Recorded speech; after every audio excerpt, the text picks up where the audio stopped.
With that being said, this is day 2 of EAC's February 2021 meeting. I am going to start with a roll call of the EAC members. If I don't call your name, it's because I already see you. So, Sharon, Chris Ayers, Tom Bialik, Daniel Brooks. No, not hearing her. Paul Sissio.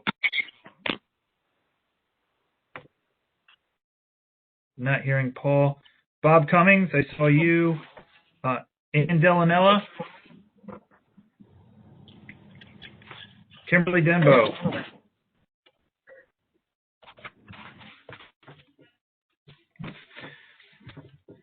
Joy Ditto. Not hearing Joy. Drew Fellon.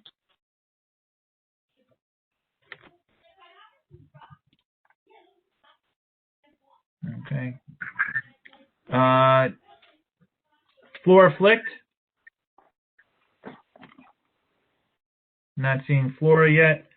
Sherry Givens. Not seeing Sherry yet. Mike, I heard Mike. Paul Hudson, are you on? Hey there, Chris. Good morning. Morning, Paul. I saw Lola. Is Jordan Karam on?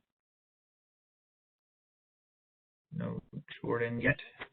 Mladen? No, Mladen yet. Clay, I see David Liebeter. Is Rob Lee on? Not yet. Nicole Lowen. I'm here on my phone, and I'll be on my computer in a little bit. You'll be able to see me. Awesome. Thank you, Nicole. Jay Morrison. Not hearing Jay. Rick Moroz. I saw Rick. I'm here. Celia Patterson. Thanks, Rick. Don Parsons. I think I see Don on. Yeah, I'm here. Okay, and I also just saw a text from Delia, so I know Delia is here. And yes, Delia's here. Sorry about that. Darlene Phillips. Good afternoon. All good. Did I hear Darlene? Good. Got it. Okay. Thank you. Darlene said she was here. Yep. Wanda Reader. Is Paul Stockton on? David Wade. Good afternoon, Chris. Good afternoon, David. Thank you. Craig Weiner. Not seeing Craig yet. Tom Weaver, I see. And finally, Jim Cohn. Not hearing Jim. Okay, 1, 2, 3, 4, 5, 6, 7, 8, 9, 10, 11, 12, 13, 14, 15, 16, 17, 18. Okay, we currently have 19 members. That's more than half. Constitute quorum for today's vote later on today. Hopefully we'll have a few more. With that being said, just one item of housekeeping. For those people speaking, you can see on the bottom right of your screen here that I do have a speaking time clock that's going to start up just to track your time. And with that being said, I will now turn it over to Wanda. Wanda Reader, the chair of EAC. All right, Chris, thank you. Welcome to day 2. I would just for housekeeping purposes remind you that we will have an open session at the end of the day. So if there's any non-EAC folks that have something to say, we will use that time for it. Otherwise, questions and dialogue will be between the EAC members. As we look at the agenda, we have the panel coming up that Sharon is going to moderate on the integration of energy storage and bulk power supply. That'll take us up until a break with panelists and dialogue. And then later on in the afternoon, we'll go into subcommittee discussions and have a special presentation from our new subcommittee on solar winds. So looking forward to all of that. In terms of reflection, I tell you, Daniel, that panel or series of panel conversations yesterday was absolutely phenomenal. I think that we got a lot of really rich content on the table efficiently. I've heard from several that, wow, this is more complex than I thought, because it was an opportunity to kind of share from different perspectives that you may not, have an opportunity to have dialogue with all the time. And I really appreciate the interaction between the EAC members, because I think a lot of times that vets out incremental thinking that we don't get otherwise. And I left that last night thinking, wow, we got a lot on the table, but it's probably not our job just to put issues on the table. We need to do something with it. So what do? And I called Pat Hoffman. We had a good exchange in that she said it would be very helpful if we could create a deliverable in a couple months, because we know the timing is really short here, that crystallizes the issues in a way that's understandable, and that can help target specific education. Perhaps it can help target, convening efforts that need to happen, and also maybe technology. But I think first and foremost is education.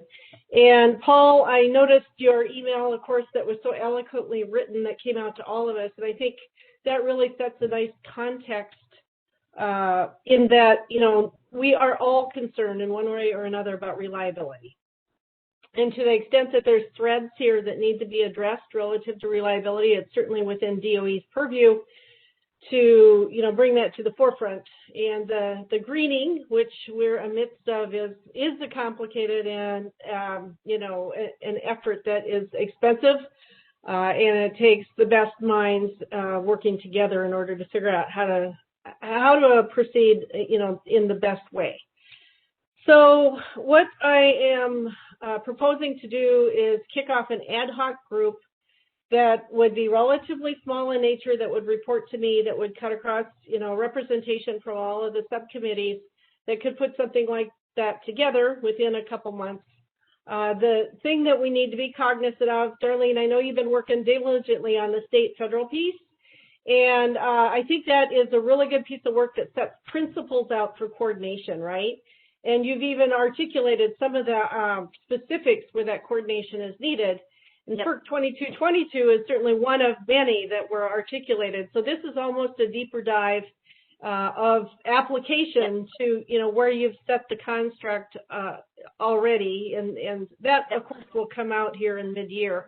So we have to work to make sure that these pieces are coordinated, but I think that can be done. Yep.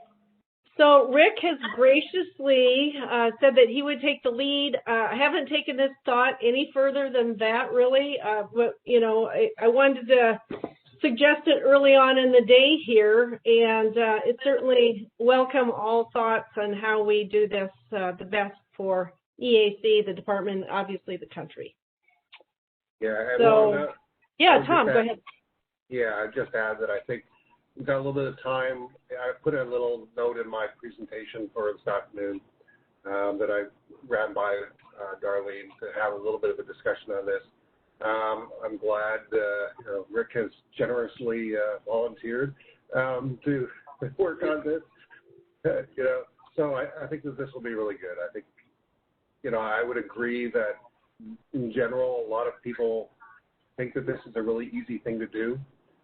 Having spent several years with CAISO, walking through this and not seeing anything materialize, I think is really, speaks volumes as to the challenges, and it's going to take time and it's going to take effort. Excellent. Let me just say thank you.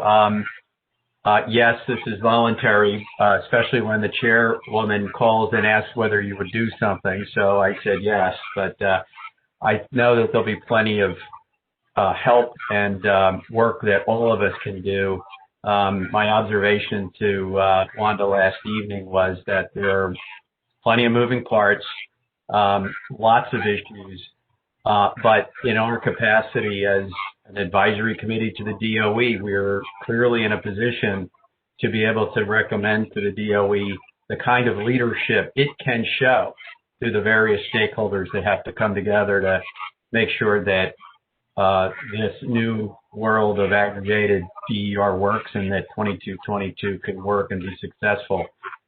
So I'm pleased to be able to work with everybody to put together that blueprint for a recommendation to the department. Thanks, Rick. Appreciate that. Are there any other reflections from yesterday that you want to share before we get into our main agenda?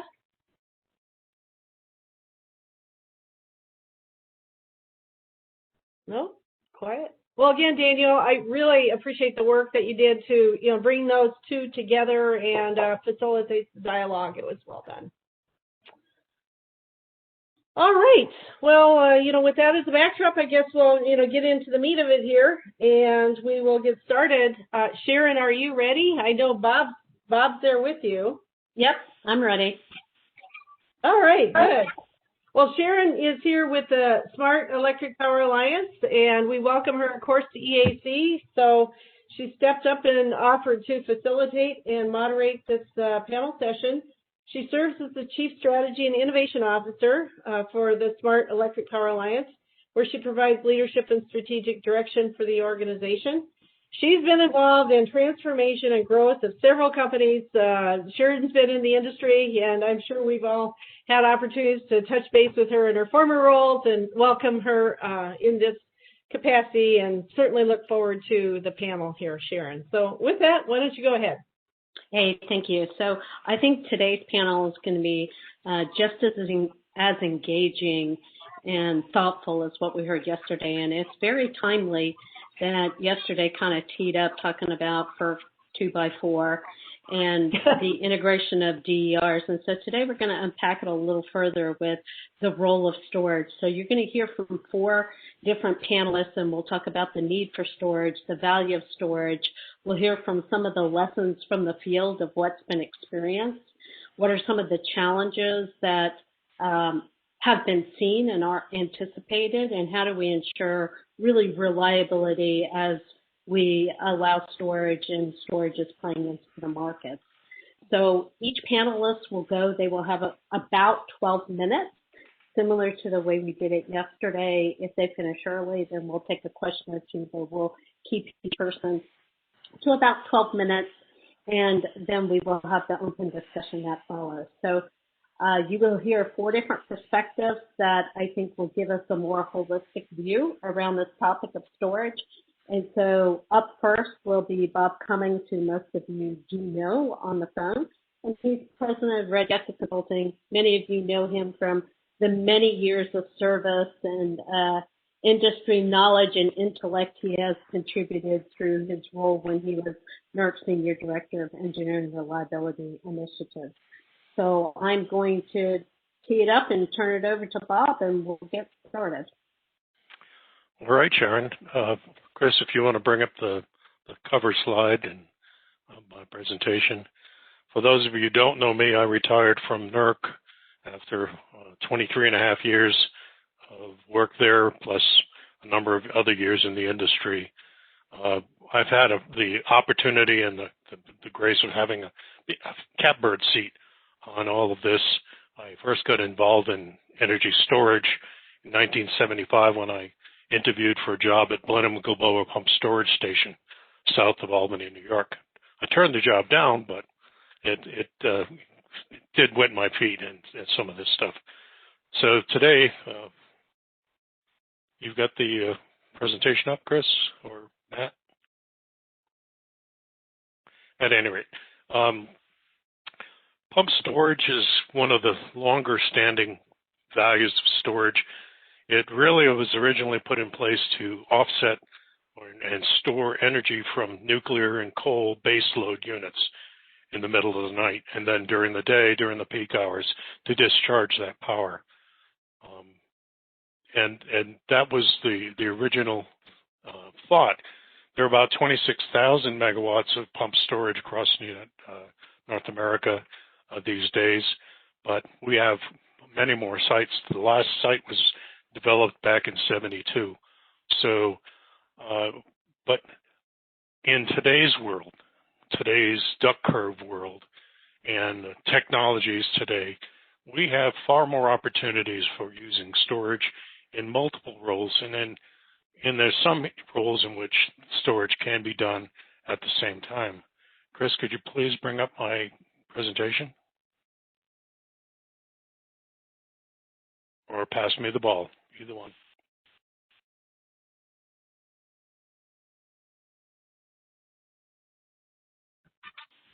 I think they're trying, Bob. Yeah. There it is. There we go. Matt's got it. Go to slide 2, if you could. So in today's world, there's some things that we can do that we couldn't really do very well or as easily, one of which is frequency control. And that's continuous proportional frequency response, both in the primary frequency response realm of the first 60 seconds and in the fast frequency response role, very high-speed energy injection. This is going to become increasingly important as we retire synchronous machines from the grid, because one of the symptoms of having that go away is that you have a faster drop-off in frequency for the same loss of energy. So the only thing that can really do anything fast is the best operator is both modulated load or demand response and high-speed energy injection from storage. Now, you could always still do the things we've done before in peak shaving, which is just temporal energy displacement. Fast ramping is a new one. This duck curve that we'll show you in a moment, supplementing generation during upward ramps and absorption during downward ramps is going to become crucial to the reliability of the system. Also compensating for the variability in solar and wind resources. But most importantly, storage overall has to be able to handle us for sustained periods of solar or wind unavailability and to get us through the night. Next slide, please. I was talking a little bit about the fast frequency response. You can see the sharper curve on the primary frequency response if it's just applied by itself. But when you add fast frequency response, you can see how the nadir is higher in frequency, and the loss of frequency is reduced and shortened in time frame. So there's a lot to be gained from doing this.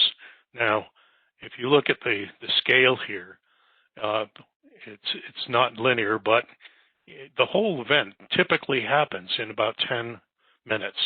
So we're not talking about something that has to go on in frequency response for hours at an end, at least not typically. Next slide, please.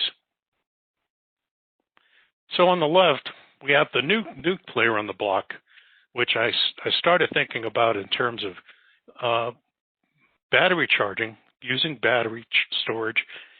Offers us two things. It offers us frequency response from discharging of the battery, but it can also be part of a continuum of response, including getting rid of it when it's charging, so that it acts like a demand response, but a modulated load.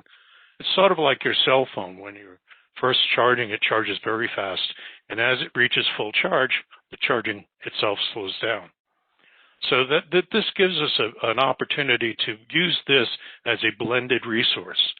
And if you think about it in terms of what we were talking about yesterday, aggregation is a perfect vehicle to put that in concert with other DER resources. On the right is the California infamous duck curve. So one thing that's going to be very different than what was going on with energy storage before is that you're not just discharging in the middle of the day to serve load. you have all this extra energy coming from rooftop solar and other solar resources that affords you the ability to charge midday. So you could be charging at noon, for instance, and then discharging and helping out with the ramp in the evening. And in the morning, as the sun comes up, you can start charging more. So this gives you a real good leg up on being able to store energy. Next slide. Energy storage systems are going to be absolutely essential for the success of renewable energy goals. You can't do it without them. If you like solar and wind, you had better like storage because it has to be able to store energy from the grid as well as co-located renewable sources.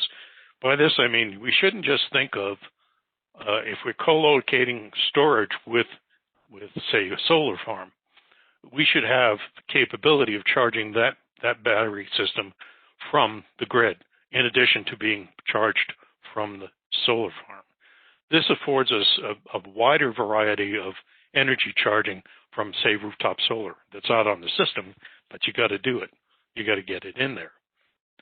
The other thing that seems to be a common theme these days, we're talking about replacing a 1,500 megawatt power plant coal burner with a 200 megawatt or 500 megawatt battery system, but it's only got a 4-hour charge.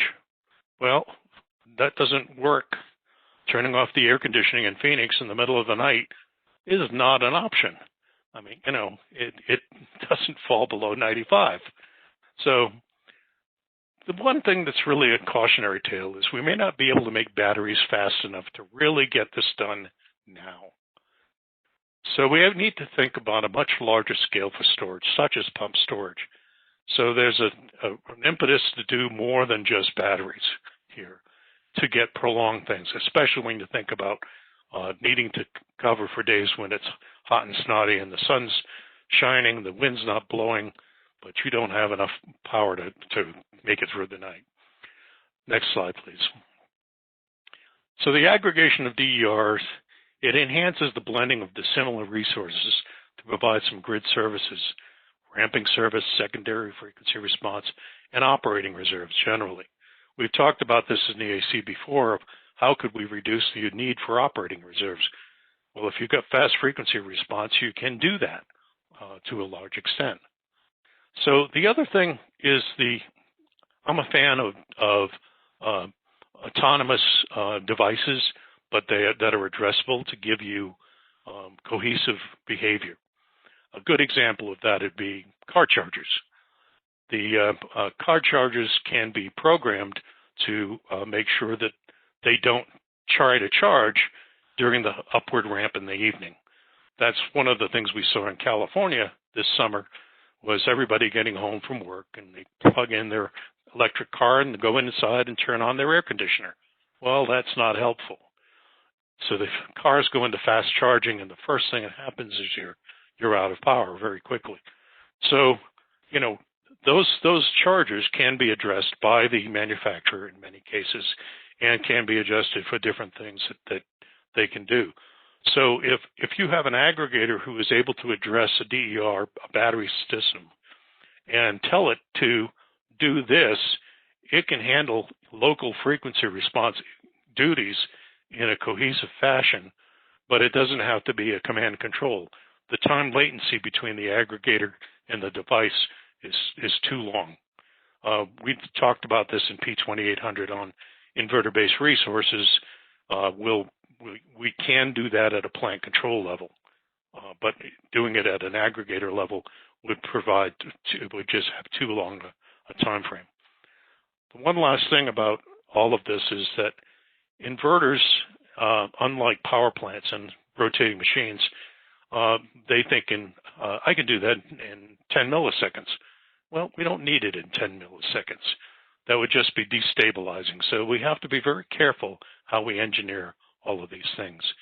But at any rate, I see a great deal of promise in the aggregation of these dissimilar capabilities. But batteries can do more than just store energy for overnight. If an aggregator has reserved battery charging or battery resources for helping with a ramp, there's no reason he can't also provide fast frequency response or primary frequency response for an intervening event while they're waiting for the ramp to start, because there's only a 10-minute lag. And so this offers many additional ways of handling it. And if you think about the overall thing that we talked about yesterday with the aggregators, there's a lot of promise here. I think 2222 is a good step in melding that with the DERMS, DER management systems, and the work in 1547 of IEEE and IEEE 2800 for sub-transmission and transmission offers a lot of promise for us. So moving forward, Sharon, that's all I have for now. Hey, thanks, Bob. So we'll get in. We're going to hold questions. We're going to get through all four, and then we'll open up. So next up, we're going to hold the questions. I would like to introduce Allison Odd-Hill. So yesterday we heard from Tony, but Allison works in a different department at Southern Cal Edison. She's a senior engineering manager, and she has responsibilities for really the northern half of SCE service territory, which includes reliability and interconnection and looking at the voltage and the generation connections for over 50 kV. So what we're going to hear from in terms of Allison is what are some of the lessons they've learned from, how to optimize storage in the field, and what are some of the challenges they've observed, and thoughts about, lessons for aggregation. So I'll turn it over to you, Allison. Matt's bringing up your charts, but in the interest of time, if you could go ahead and get started, you could tell him when to move the charts, and we'll go from there. So thanks, Allison. Great. Thanks, Sharon. Sharon mentioned I'm also Southern California Edison, but over more on our planning side, where we look both at reliability and at evaluating generator interconnection requests, which also covers batteries. So I actually have a 2.5-year-old son, and whenever we walk around the neighborhood, especially, walking the dog in the early evenings, if he sees a light out or lights off, he'll say, oh, needs more batteries, that's out of batteries. Because he's used to when his toys don't work or the lights are off, it's because the batteries are dead. So kind of as a parent and an engineer, I try to explain, no, lights can just be off or bulbs can be burned out. It's not just the batteries. But in thinking about it, kind of for his generation, there's probably a lot of truth to that batteries really are going to play, I think, a huge part of, our electric system even. It's not just going to be for toys and flashlights anymore. So if you could advance slides. So for us in California, as many of you are aware, our state has some really ambitious goals. And as a company, we've been trying to understand what to do and where to focus by trying to understand where are we going and what's this future going to look like. So a couple of years ago, we developed what they call the Pathway 2045. So that's looking at the state's goal of being 100% carbon neutral and what that means. So the three main findings out of that were, for electric utility, sort of the obvious one, which is that we're going to have to decarbonize our sources of electricity, moving away from natural gas and other sources towards more renewables. But then the second one is actually almost contrary to that, which is essentially the huge carbon impact of the transportation and building infrastructure. So for natural gas stoves, gasoline-powered vehicles, that we actually are going to be expecting to see more electrification in those industries, such as building electrification, transportation electrification, to reduce carbon out in those areas. So not only are we trying to decarbonize what exists today, but we're also going to have to decarbonize this new load that we expect will have to come online in order to decarbonize the other industries as well.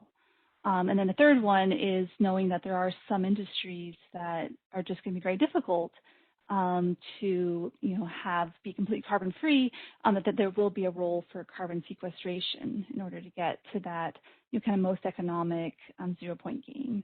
And so the overall conclusion for energy storage is that we're going to need 30 gigawatts of utility scale storage and anticipating 10 gigawatts of customer sided storage. So today, I mean, I feel like we're doing pretty well compared to just a couple of years ago, where we've got 2,000 megawatts of energy storage, either utility owned or under contract. 400 megawatts is in service today, and we're anticipating that to be 1,300 by August of this year. So we are absolutely scaling up. But even from that perspective, these are much higher numbers than where we are today. Next number, please. Next slide, please. So I think Bob alluded to this as well. This is sort of our projection for what the CAISO load may look like in 2045. And, of course, the big defining feature is that huge peak in the middle of the day corresponding to our solar resource. And essentially that a large portion of that will then go to that storage charging in the middle of the day, along with some exports and curtailment, which is never popular for solar producers. And then, of course, in the summer, that will all into charging, and then that purple color sort of off-peak represents the storage discharging.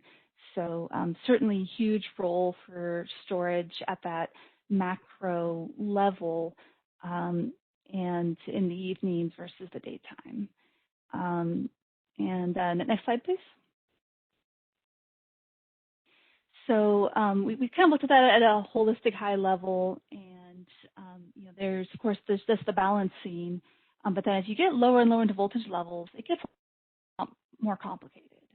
For one thing, right now in the ISO level, we have a RTCA real-time contingency analysis that sort of helps us to manage the outputs of those resources in real time. But we don't have that on our distribution system. Some areas we have some telemetry, some knowledge of what's going on. Other areas we're really, we're forecasting just based off of assumptions and our guesses for what's out there.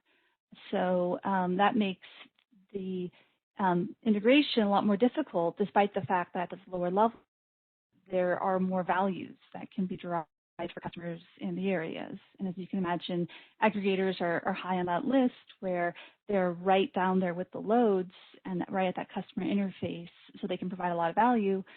But we may have less infrastructure out there. And so also as part of the Pathway 2045, kind of said, okay, well, how are we going to get there? There's this grandiose vision that's totally different than where we are right now. What are some of the ways that we can see, and again, where do we focus our input? So kind of looking at what are our challenges? We've got customers with evolving needs. We got energy supply with evolving needs. And we've got climate impacts that are changing due to those first two in here. And then also understanding, okay, where are we today? What do things look like? And looking at various representative geographies and understanding different areas might have different needs in the future. Then trying to understand, okay, what are those capabilities going to look like, and what new technologies are those going to drive to come up with some more roadmaps. Next, please. So some of the challenges, and again, there's a lot in here. The ones I'll focus on for the purpose here are largely around, the customer-centered sort of opportunity, that we're going to have a lot of DERs and distribution systems. I think Tony spoke a bit yesterday regarding some of the drivers around that for us. We're also going to be seeing on the supply side very high levels of renewables, coupled with those much lower levels of inertia due to the reduction in synchronous machines that I know Bob had mentioned. And then also on the climate side, that, we've got climate risks. Our infrastructure may have to be Hopefully it's not going to be underwater, but in California, we've got the climate adaptation vulnerability assessment that we're undergoing to understand, as wind speeds change, as the climate of our state changes, are we going to have to change how we assess our infrastructure, say for temperature? So if temperature's rising in certain areas, is equipment going to still be able to maintain the same ratings, or are we actually going to have to adjust the ratings? While at the same time, customers are more and more dependent on electricity than ever, especially in that low carbon future that we envision, and that customer choice is going to be incredibly important as well. Next, please. So kind of overall, and this is, again, I realize very high level, but that's intentionally so, to kind of highlight all the different levels and layers that are going to require, this transformation in order to get us there. So on the top, we've got the data and analytical systems. So these are the kinds of areas where my team is focused right now in how do we get better information on what's out there. How do we get better information to our customers and potential customers? So for example, we have a distributed resources plan external portal where customers can actually come and understand where there might be grid constraints and where things might have more capacity on our system, but improving that, getting better information and better forecasting into those tools, as well as, for us historically, we plan the system to peak, right? It was like 1 point. Now we're looking at this and saying, okay, well, we're going to have to project out, energy profiles, A760 profiles to really understand what that, kind of the time-based impact of all of this is going to be. It's no longer just making sure you've got enough generation, enough capacity for the highest point in the day, but trying to understand all of these sort of different mechanisms between these devices that could even be happening on the distribution system. As we talk about the wholesale of power flowing in various times. Grid control systems is a huge part of this, making sure that we've got what we're currently working on, which is our grid management system around that new platform to start having these analyses and these control layers, as well as the ADMS and DERMS, which are going to be absolutely critical for the DERs. Because we're going to need those communication networks, we're going to need that cybersecurity, and we're going to need that ability to bring that information out from those devices out in the field and into our system, and then also use that system to then provide information and informed choices out to those devices out in the field. Hey, Allison, you have like a minute. You have a minute, so okay. Thank you. Okay. So we talked about those. I guess that was the majority of what I'd wanted to get through onto this slide. And then also we've got a lot of pilots and demonstrations, which is actually brings me to my last slide. If you would move forward. So we've got, so one thing I wanted to highlight in particular is we've got our virtual power plant pilot that started last summer and it's wrapping up in the summer. So unfortunately, I don't have any concrete data that we can share at this point. That's still in process, but essentially we looked at a number of PV paired battery storage systems from Sunrun. Largely just because they're one of the larger providers of these systems in our service territory, and essentially integrating their system into our current demand response automation system. But one of the interesting, and then essentially it would call on the customer batteries to essentially discharge during those times. And these are all NEM time of use customers. One of the interesting things we did here is we actually did select test cases that were actually focused around actual existing grid constraints. So we weren't necessarily trying to follow the ISO dispatch or even a market dispatch, but trying to see, hey, could we prove this out to be able to support actual local grid capacity constraints? And so the main things we're looking to develop out of this is understanding the value proposition for the customers. There's a lot of different values these systems can provide. Also still trying to figure out, can these be provided concurrently or are they going to conflict at some point? and also just the technical aspects. You know, how does this work to have a third-party aggregator in there? What does this performance look like? We are proposing a phase 2 of this as part of our reliability OIR for this upcoming summer that would then be open to all suppliers and not just dedicated to Sunrun, but we have to start somewhere. So with that, hope I'm on time. Hey, thank you, Allison. So once again, we'll address comments after we've heard from all four. So the challenge I put out there for Bud and Eric, that if you will keep your comments now to 10 minutes, this panel will finish on time. So next up is Bud Boss, who is the CEO of Enbala, now a member of the Generac family, and he'll talk through some of the value streams within storages and challenges they've observed around aggregation and ways to bring that into the utility ecosystem to deliver value to the different value streams. So, Bud?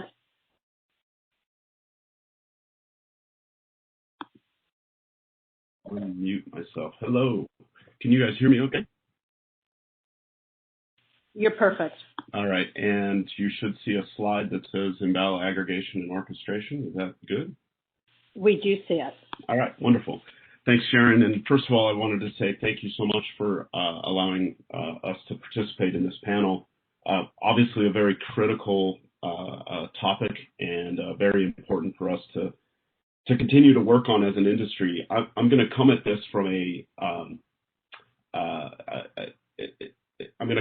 a slightly different perspective than perhaps the utility perspective, and really talk a little bit about some of the things that we're seeing in the marketplace and how we're continuing to focus on this transition to clean energy. As Sharon said, Enbala was acquired in October of last year by a small little company called Generac. Generac, largely is known as a fossil fuel-based backup generator business. But over the course of the last 2 years, I think with great vision, they have recognized the need for a pretty dramatic transition. And they are very, very much investing heavily in clean energy resources and actually building very quietly a pretty substantial clean energy business. You see the growth of the business over the course of the last couple of years. I will say a lot of what Generac has done as a business has been driven by reliability concerns of customers. And as we continue to see reliability concerns in the world, whether that's climate change driven or not, we're continuing to see pretty dramatic growth in the business. But enter the residential energy storage business and enter Enbala, and what we now find is truly a company with some pretty great capabilities to deliver value to utilities, wholesale markets, and grid operators. Just to give you some perspective on why this is so important and why this is so big is that plot right there is a transition over the course of the last 5 years in terms of energy storage devices that just Generac has delivered out into the marketplace. And you can see pretty dramatic growth, particularly starting in places of high extreme reliability concerns, but then growing pretty substantially even in the middle of the country, places surrounding PJM and MISO and California. So we know we've already heard from a lot of our previous speakers about the fact that the grid, what we call the grid 2.0, is fundamentally changing the way we need to operate our grid and control it. And one of the questions that we get commonly is, why are people doing this? There's a lot of different reasons why people are doing this, whether it's commercial and industrial customers that are moving in an electrification or sustainability movement, or independent residential customers that want independency and are continuing to be concerned about reliability, or utilities who are building, more reliability and capacity within the distribution grid itself. We fundamentally see that across the entire spectrum, frankly, the way that we think about it is the grid is beginning to invert. And if you don't believe that, and I believe this group actually does believe that by all accords, but you'd be amazed how many people I talk to that don't. This was an analysis that was done by Bloomberg New Energy Finance, looking at a week's worth of load curves and then modeling out what it looked like in 2030 for California. And of course, the yellow is solar in this graph. You don't need to understand anything else in this graph except to see that ultimately we have more solar on the system than we actually need from a load perspective. And the evening ramp is phenomenal. I think the latest estimate, by the way, is that this load curve, which was modeled in 2019, is now forecasted in California to be the pretty typical load curve by 2025. So it's time to check our watch, not our calendar, because the need for flexibility in the system is very, very great. Imbala as a company, for those of you that don't know who we really are a software company. And as we were acquired by Generac, what we've done is we've brought together a lot of Generac assets, but we still work holistically across the entire energy delivery chain. And we really provide software that gives our customers the ability to do demand flexibility. We build virtual power plants. We also do distribution optimization. And we're doing that with all kinds of people all around the world. I think I wanted to get to the meat of the conversation, because what Sharon asked me to address was, what are the challenges when we truly start looking at something like aggregation? And when we start thinking about aggregation, we start thinking about how do you take a pool of resources, and in this particular case, this is 1,000 batteries, 1,000 batteries in Australia, and this is actually a recording of us being able to very, very accurately control and drive the aggregation to an energy target. And so I'm going to specifically use the word energy multiple times here, because what we're doing is we're trying to charge the fleet to a certain amount of megawatt hours. And that is actually represented down here below by this kind of orangish line in terms of the energy target. And what we're doing when we start this off at the beginning of the day at 5 o'clock in the morning is we are slowly moving batteries by changing their power set points to consume, or to frankly charge. And what we're trying to do is we're trying to pre-charge this fleet. As I stop this recording just for a minute, you're going to notice that they're kind of organized left to right in a sort of an interesting way. It's actually just a sorting of the state of energy charge of the assets themselves, but each individual asset has its own individual job to do. They have to provide reliability to the customer first. And so we're able to very, very accurately get to this element of state of charge, but we're doing it by honoring all of the individual constraints of each individual battery. And ultimately, once we get to the charge here, we then hold the entire system, and we're constantly doing this, providing set points out to assets on an ongoing basis. Well, it doesn't just carry forth with energy. We do the same type of work around power. And so this is another video that actually shows the dispatch and essentially the release of that energy from a whole suite of batteries.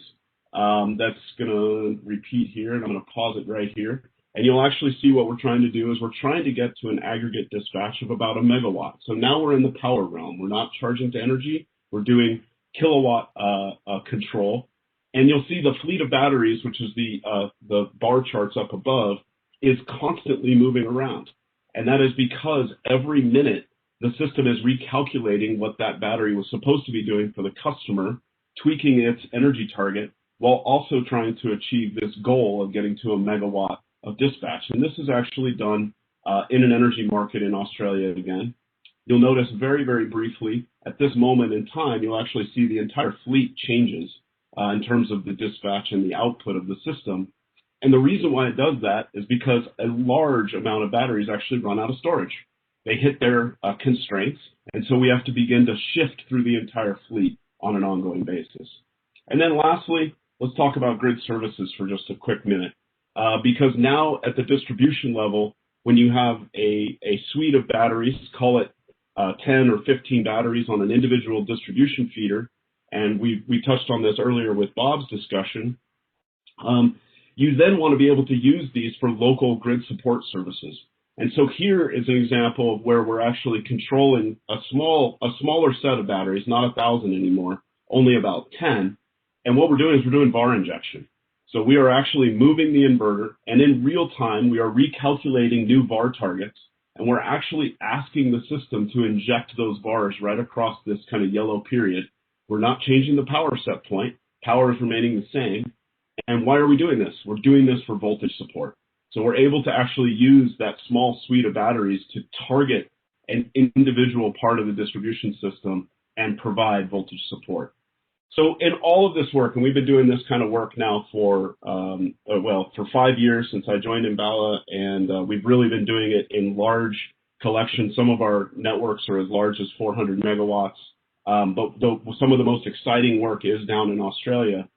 One of the things that we've learned is you really have to design for real big robustness in the system. You can't forget that the asset has a day job. And because the asset itself has to do its day job, whether that's providing reliability for the customer or providing grid support, you have to honor those constraints. You also have to honor the communications constraints. I know it's a shocker to hear that the internet at the distribution level of individual homes is not perfect. We have batteries come and go all the time in these networks. And so you have to be able to handle that design for robustness approach.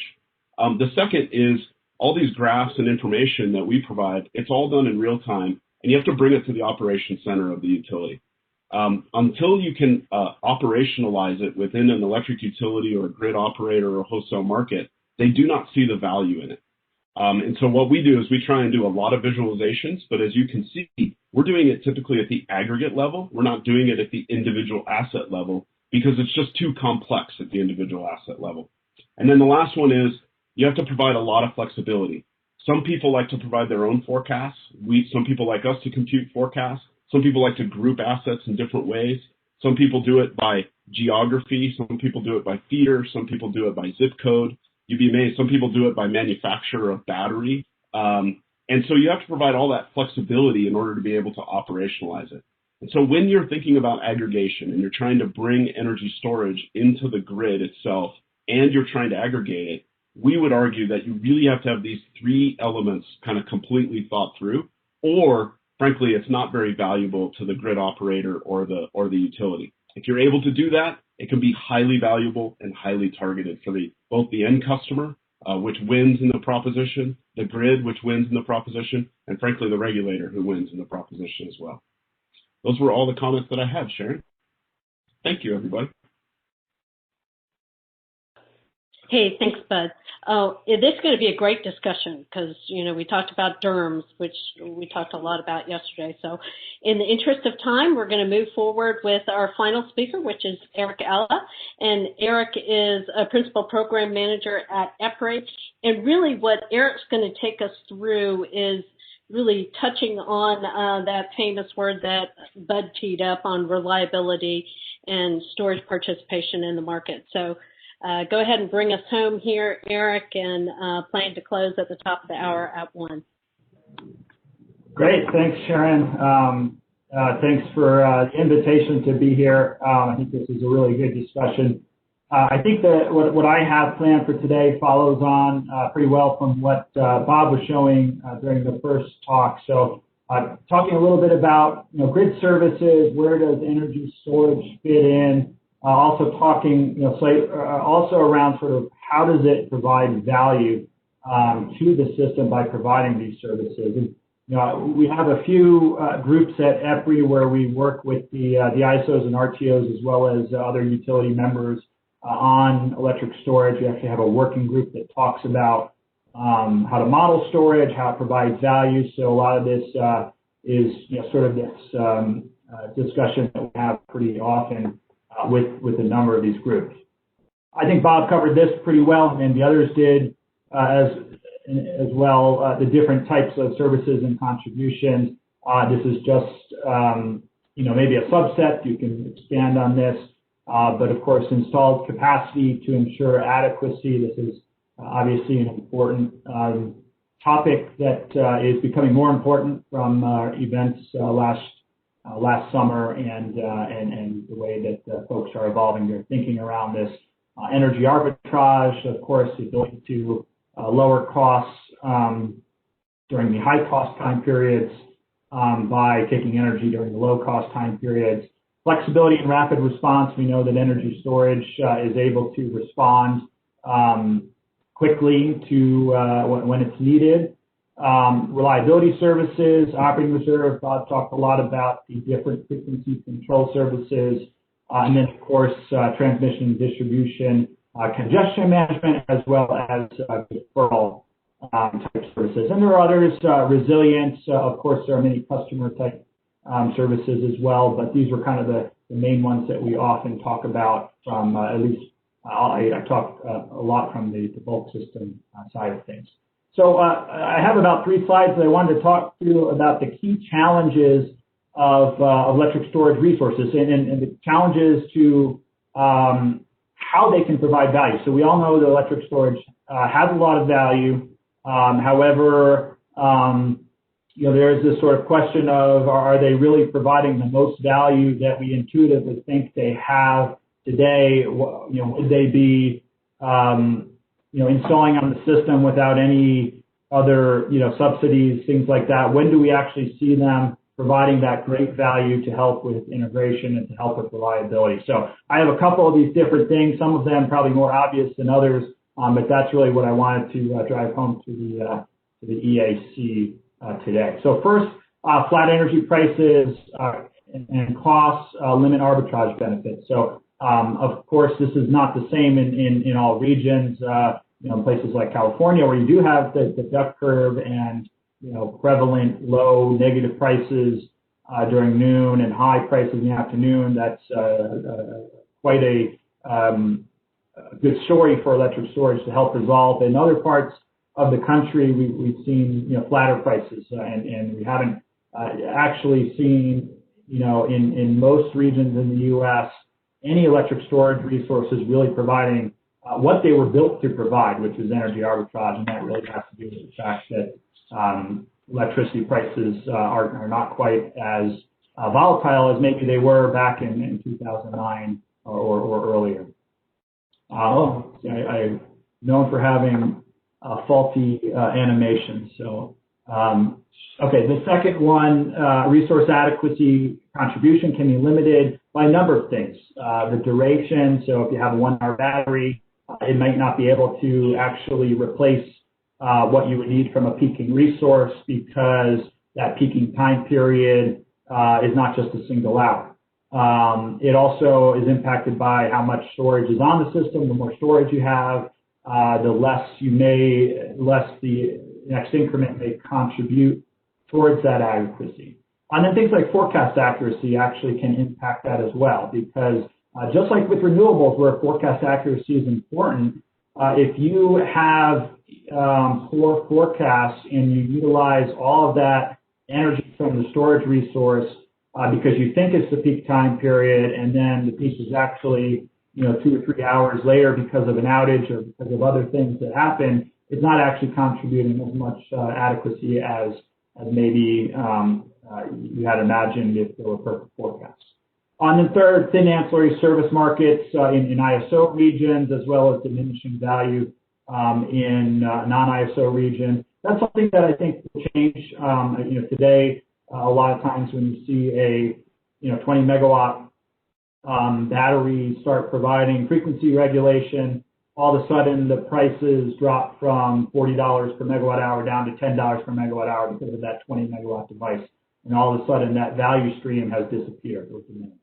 So that's really important, something really important to look at. Ancillary services are very important, but they are very small services, very small markets, and they can be diminished pretty quickly when there are resources that can provide them at low cost. So there are 4 other ones here that are maybe a little bit more specific that I think are also of interest to this group and to the industry. And like I said, this is something we talk a lot about with our ISO and RTO colleagues in our working groups. State of charge management, so how do you actually manage the state of charge, whether it's by the storage resources themselves or by the ISO. That can have an impact on the value that they're providing. Degradation impacts and costs, this is something that a lot of folks aren't as aware of, but there can be significant impacts from cycling the battery, down from 100% to 20%, and that depth of discharge can have a pretty big impact on degradation. That adds to the cost, and that can have an impact based on or compared to just those costs from arbitrage. Third, that it's limited by real-time scheduling horizons. And this is actually a really important one that sounds like it's in the weeds. These next two are very much in the weeds, but they are huge. They're very impactful. When we operate real-time, our real-time dispatch, when we're scheduling all of our resources, typically we're looking over the next 10 minutes, maybe over the next hour, but that doesn't really allow you to sort of optimize the battery the best way that you can. And it limits the ability for the storage resources to help correct forecast error from the renewables. So in order to really enable renewables, you have to be able to adjust the storage resources in real time when those forecast errors become apparent. And then finally, this is one we do a lot of work on, and again, pretty in the weeds there, but also very important, is that the software has a lot of impact on the value that these storage resources have, as well as what they're actually being operated as, what they're offering in as. We found this, different ISOs and their different software, things that maybe one person at the ISO knows about. They're that detailed, can have an impact on just what an offer means coming in from the storage in one region versus the other. And that can make a huge difference in what the value is that they're providing. So this is just another thing that we look at in terms of state of charge management. We use these 4 different terms that a lot of the ISOs are now using as well. So from self-scheduling, basically the battery just says I'm operating here. Self-state of charge management means that it's up to the storage resource themselves to make sure that they're not running out of charge. And then on the furthest right is basically the ISO is the one, or the balancing area authority in case other regions, is the one that's in charge of making sure, because it's in charge of the dispatch and in charge of things like unit commitment. It's what's looking to make sure that the schedules are feasible. We have one in the middle there we call State of Charge Management Light, which is something that actually most of the regions have been kind of falling into, and that's kind of in between those two extremes of the storage resource being fully responsible for ensuring feasibility and the ISO. And so you move, as you move to the right there, you get at least theoretical benefits from both reliability and economic efficiency. However, as you also move to the right, you increase complexity. Whereas as you're moving to the left there, you're putting more of that burden onto the storage resource owner. And just to close out, I won't get into a lot of detail here, but I think that it's also important, based on what the industry is seeing now, to talk about hybrids, hybrid storage, co-located storage resources. And in addition to all the discussion that was had yesterday on aggregations of different technologies on the distribution system. This is where a lot of storage is moving towards, is co-locating with renewables, maybe even with gas turbines, and the way that you would operate and dispatch these resources, whether as a single resource or as the individual resources within that hybrid, can have a big impact on the value that it's providing and the economic efficiency and even the profit and revenue that the asset owners themselves would make. So at EPRI, we sort of had our 4 proposals of what the different participation models. We're kind of thinking about this in a similar way for DER aggregation. Really important to think through this, because it can have all these what seem like in the weeds kind of issues can have very large implications on the amount of value that these technologies are providing in terms of the grid services. So with that, I'll hand it back over to Sharon. Hey, thank you. So thank all of you for your very insightful comments. At this point, we are going to move straight into discussion and Q&A from the EIC members and DOE participants. So if Matt, yeah, great. If you can kind of go back to the Brady Bunch look, that would be helpful. And anybody who has a question, if you want to raise your hand, that way we have some order to address stuff. So I did see in the chat box that it was like Rick Morose had a question earlier that he posted. Rick, do you want to come off mute and ask your questions? Yeah, thanks. Just a question about the virtual power plant pilot project with Sunrun, what the total aggregate load is for that project. I was just curious as to its total size. Thanks. I'm actually not 100% sure on the size of it. I don't recall those batteries being particularly large, so it is a fairly small pilot. Okay, thanks. Next, Tom Bialik from San Diego. Yeah. So my question actually was for Bob. In the context of your sort of fast frequency response, while a lot of places don't actually have that as a service today, which is sort of one element, but it seems to me like that would be something that would actually be really worthwhile for DOE to spend some time looking into to try to figure out, well, what should that look like, right? What should that service look like? What are the requirements? Doing some modeling with the labs, because I think the typical assumption has been that if you've got much faster frequency response, that you need less of the resource.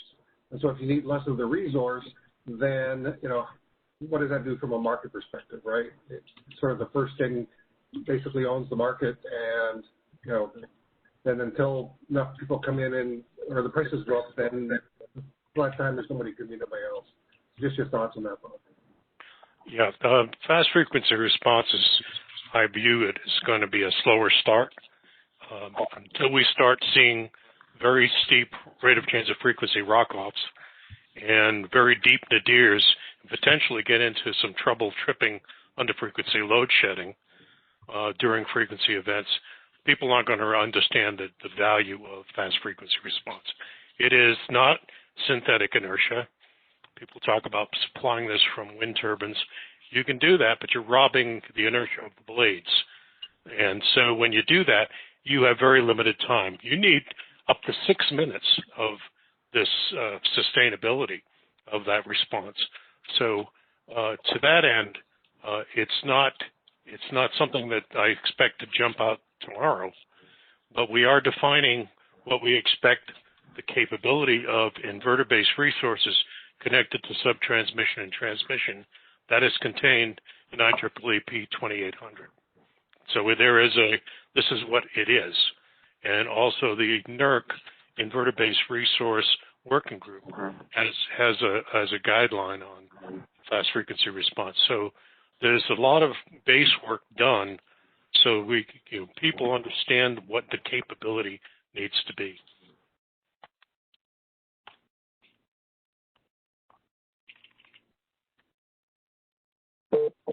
Any other panelists want to comment on that, Eric or Bud? Yeah, I could add a little bit on as well from the services side. So,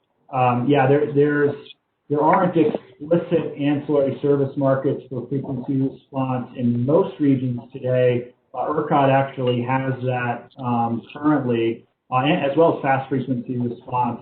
I think what will happen is that once you really see, and this is how it works in most of these regions, is once you see that the need is, the need is significant, the supply is getting scarce for that particular service, and there are different ways of providing that service at different costs. The ISOs and their stakeholders will prioritize that as a new service, and it'll be implemented. And I think you'll see that if that's implemented correctly, you'll start getting the right technology that can provide that efficiently and to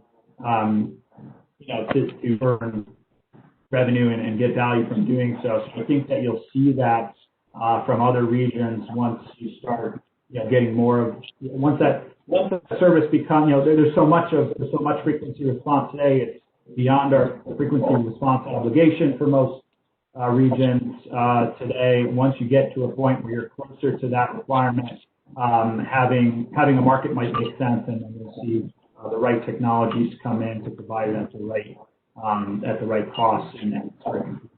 Just to extend the answer to Tom's question, what can DOE do? This has been all thought of theoretically on paper for the most part. How does it work together with the other aspects of frequency response, the other products of storage and aggregation? That's, I think, the niche for DOE. Great, thanks, Bob. I see Muladen's hand up, and for the rest of you, if you want to ask the question, go ahead and put your hand up. That way I can see it and it's visible. So, Muladen? Yeah, thank you. So I want just to put a little bit of a background to this question. I am differentiating in this question between mobile storage and fixed storage. And mobile, I don't mean just electrical vehicles. I mean large containers, 2.5 megawatt hour containers. And so with that background, the question is this: how do you see the ownership of the storage? And I am not asking this question for the policy issue. It is, among other things, a policy issue. I'm asking from the technical standpoint. So, for example, if I own the vehicle and I want to do certain things that I want to be aggregated, then the story we heard from Embala is very appealing. If the utility wants to own the storage, then are they, competing with generators? If the ISO allows, participation of aggregated in the market, which market? Is it the capacity market? Is it the energy market? One can go across this spectrum and create different technical scenarios depending where these different modules, if you want to call them that way, of energy storage fall and who operates them. So my question is not ownership in the sense of policy, it's who operates them. So can you please reflect on this? Sharon, it's Bud here. I'll take a stab at it because I think it's an enormously complicated landscape that's being created between all of these different parties that need to extract some element of value out of the storage asset. And what I mean by different parties, you typically have at least three or more parties involved. You have the owner itself or the customer. Let's call it the customer. You have the grid operator who wants to extract some value. You probably have a third-party financing entity who's also been financing or leasing the asset under a PPA arrangement. And then you have the ultimate, retailer, whoever is actually selling the kilowatt hour to the end customer. And of course, in North America, that changes almost state by state and region by region, the relationship among those three different parties.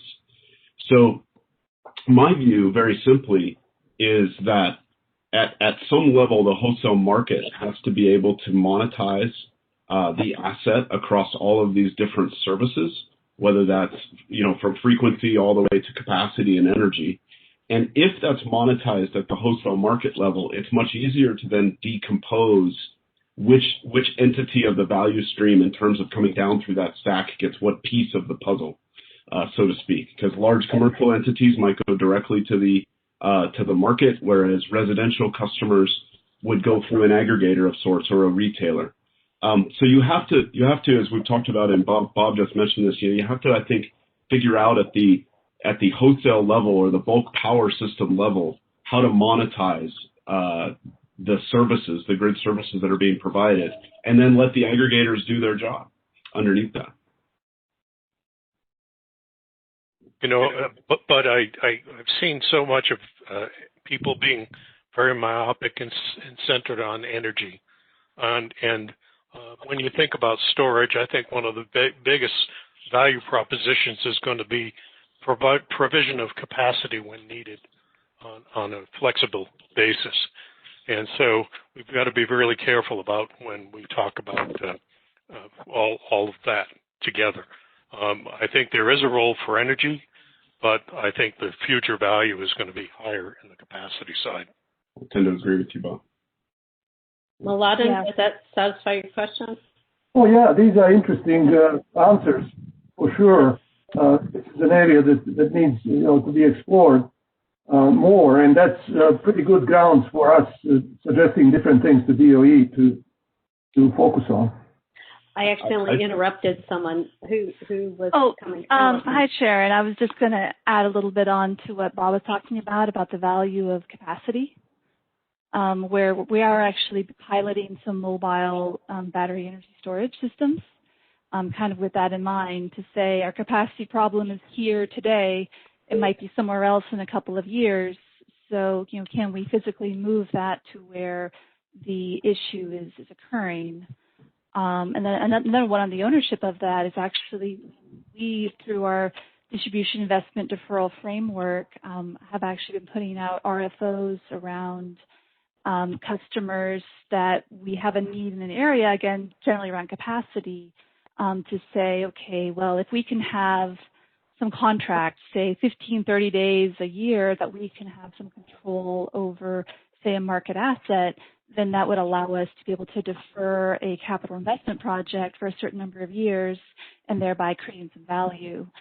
So in that case, it would essentially mostly be under the customer control, but there's this kind of this other layered contract on there as well that allows the utility to gain that capacity benefit out of that. Thank you. Kimberly, I see a lot of activity in the chat window. Do you have a question for the panelists? No, I was just, I just always struggle with the conversations of absolutes where where there's discussion, where everything is going completely electric. And not so much just that it's electric, but that it's relying just on renewables. And I just get very nervous about the path that we're going down, where we are pretty much minimizing or eliminating our options for resilience in our energy system. And so I want the renewables and everything to be successful standing on their own, but I also think that as policymakers move forward, DOE will benefit from our committee's input from a holistic perspective, saying, recognizing, yes, renewables are the way to go.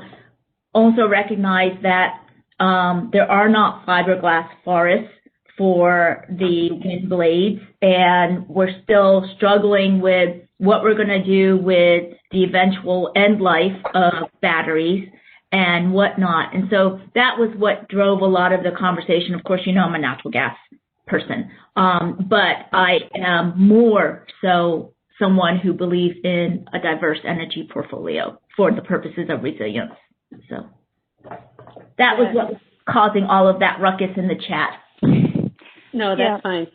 Now, just keep in perspective who we've been hearing from a utility today is Southern Cal Edison, and a lot of some of the drivers are what's happening at a state level, right? So. No, I totally, and I recognize that, and I know they're under great pressure to make things happen, especially when cities like Berkeley have completely banned natural gas in any new construction whatsoever. And I'm hopeful that the companies like SCE and whatnot are being able to blaze the path for us, keeping the resilience on the forefront, just like in our conversations yesterday, keeping cybersecurity not as an afterthought, but on the forefront, so that we're not reliving this 20 years from now when people go, oh, we really should have thought about cybersecurity, up front rather than as a bump in the cord after the fact. So, thank you for asking. Yeah, I did want to just pitch in a little bit regarding the issue of the place of natural gas power plants in that future.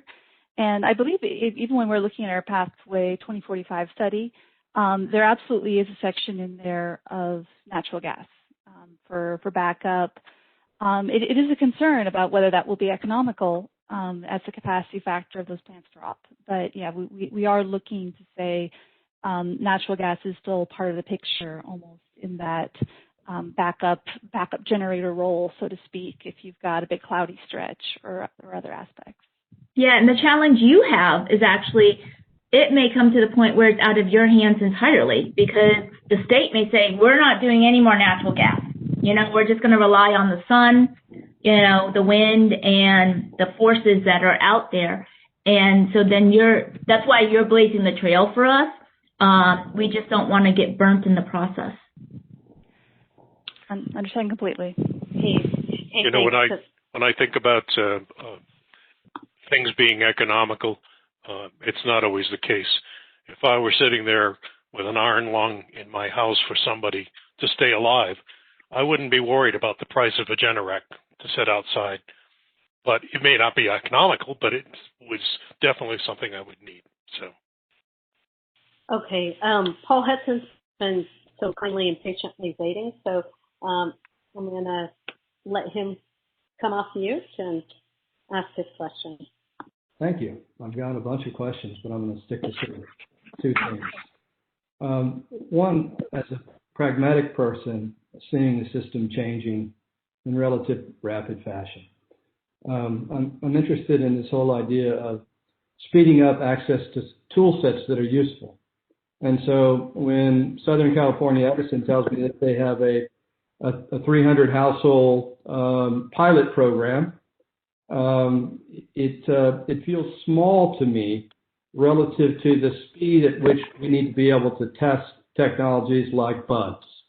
And so I'm wondering if the panelists can address a couple of things. One, how do we speed up the building of these tool sets without sort of death by pilot project in utility world, recognizing that we don't want to break our systems? And then my second theme of questions is, given the apparent lack of divergence in the chemistries of the fixed and mobile battery technologies, how much thinking has at least this group done around supply chain issues and supply chain adequacy for that particular aspect? I read about the General Motors announcement. It seems like that the auto OEMs are flipping faster than perhaps we anticipated. And so I see some competition for fixed versus mobile applications. And I'd like to ask if the panel has any thoughts on that supply chain. Thank you. So let's take the first question first, and then we'll see up the supply chain one. So the first question around speeding up deployment. So Allison, why don't I first let you comment, then Bud, I'll go to you, and then Eric. Great, thanks. So yeah, no, we are absolutely doing a lot of demonstrations and pilots to try to learn what to do and what not to do out there. We've absolutely had some pilots and said, okay, that maybe wasn't the direction. So, I think those learnings have been really valuable. I think doing more learning between utilities is important. Overall, I think on our side, the number one things that we would need to be speeding up is on that control, communications, cyber. Okay, this is more than one. And like I said, communications to devices, having that cybersecurity platform, because once we feel we can safely do more and securely do more, then I think you might be able to see more coming out of there. Whereas right now, that's a bit of a choke point in our system right now. So, Bud, before you start, so listening to what you said, I heard you, instead of every utility doing a pilot, perhaps sharing those lessons across utilities. And that might be a consideration for DOE and your voices of experience that you have, where you've done voices of experience around AMI, around microgrids. Maybe there should be a VOE around storage integration. I'll just throw that out there. Bud. I was going to say something very similar, Sharon. So I will just tell you that Enbala is a company, and a lot of companies in the space, we live this pain all the time. And I'm going to say a couple of things, and I hope I don't offend any of my utility friends out there. Okay, so I've been in this industry for 20 years, and I will say that one trend that I constantly see is that all utilities at a certain level kind of think they're different. And that is a real challenge because everybody's pilot then sort of has a little bit different shape, a little bit different form. But at the end of the day, what we try to do with all of our customers, we're controlling frequency. And you can then solve all kinds of different problems when you get back down to the basis of the power system itself and you solve basic power system problems. Certainly there are challenges around customer acquisition, marketing, et cetera. But what I would like to see is more of a cohesive effort across this so that SCE's pilot and PG&E's pilot are not like two separate things and that we can actually create scale. Because I will tell you, it actually leads to one of your big questions on the supply chain part, the second question. The two are actually connected because the faster we can scale this industry, the fewer supply chain issues you'll actually begin to see. And I can come back to that question in a minute. My second point is essentially around, I'm gonna go back to Australia and what we've done in Australia. A big part of what they tried to do within Australia and the project that I showed you with those videos was funded by ARENA. And it was to show at scale. It was to show, we actually showed 10 different use cases, full live at scale. And the fundamental reason why ARENA did that is so that they can then say, this is proven across the board and everybody in Australia should be adopting this kind of technology. So it's a real big push that they actually made, combined with the AEMO, combined with a number of retailers to actually show that system that I was showing you graphics of, because they want the system to now be able to they want the providers of that system to be able to just use the technology and not have to go prove it for themselves. Thank you. Eric or Bob, any further comments on that part of the question? No, I think Bud's hit the nail right on the head and leans into Darlene's state versus federal question. This is where I think some of the DOE work can really help because it can bridge it across the myopic view over the individual utility. A lot of the things that we're talking about really have to be done on an interconnection basis, not by state, not even by country, by interconnection. So, people always cringe at that, and, the ISO RTO community, bless their souls, they're not an interconnection. PJM is not an interconnection. They're big, but they're not the whole interconnection. So I think you really do need to focus on things that can work across multiple systems. Okay, thank you. So we talked about, dealing with supply chain and supply chain diversification and even multiple sources to meet a need, which mitigates risk of single supplier lock-in. Bud, do you want to expand further on that within battery, and then Allison or Eric, if you want to follow up with comments? Yeah, so I'll just start by saying, so we're a software company, we're a software business, but we're inside this global manufacturing company now. And so we have a very interesting perspective, or I've learned a very interesting perspective around supply chain issues. I can tell you that, being part of a global manufacturing business that, yes, makes, generators, and we make, energy storage devices, and we make inverters, and we make a lot of power electronics. There is a massive global effort going on by our company to actually analyze this and look at the supply chain. And it's not just around the raw materials of the battery itself. It's everything from power electronics to, sheet metal. There is a worldwide shortage, I will tell you right now, of lots of materials. That's not helped by the pandemic. And if you've seen video, there's some wonderful drone video out there of cargo ships sitting off the shore of Long Beach right now, backed up for weeks because of the regulations around the pandemic. So this is, I would say, this moment in time that we're seeing right now around the pandemic is, I believe, a postcard of the future of what we're going to see as we fundamentally transform the infrastructure itself. We're going to see these kinds of shortages occurring all the time, and they're not attributed to the pandemic. We're trying to plan for it. We have a 7-year plan. We have new manufacturing facilities coming online, both domestic and abroad. It is a major effort that our company is going through. Yeah, no, I absolutely agree on the supply chain issues. Prior to my current role, I worked in our apparatus engineering organization for a number of years, so I can certainly appreciate the difficulty to get equipment to make things happen. And I guess what I'll add on to that one is part of our difficulty in integrating these new technologies is in how quickly they're moving. And, you know, our desire to stay relevant and flexible, and both in terms of the technology, kind of that technology agnostic, it sort of runs contrary to, you know, what might make things faster, which would be to standardize on, I'm going to do exactly this and only this product, and only this supplier, and I'm going to really optimize.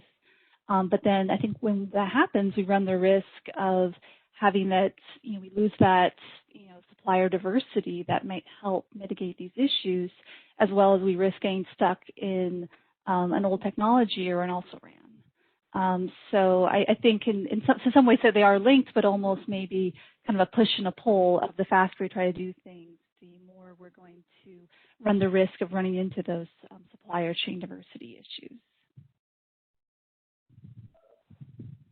Paul, any final follow-up on that? Well, I'm going to pull a Maladen and say those are interesting answers. Thank you. Okay. I think next up, David Wells had a question in the chat. Do you want to come off mute, Dave, and ask your question?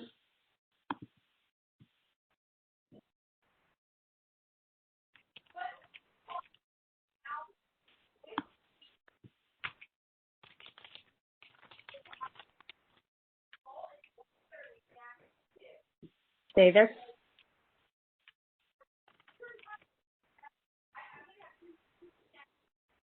Okay, I'll read his question. Sorry, can you hear me now? Yeah, I can hear you now. Sorry, new phone technology, you know, it's always a problem.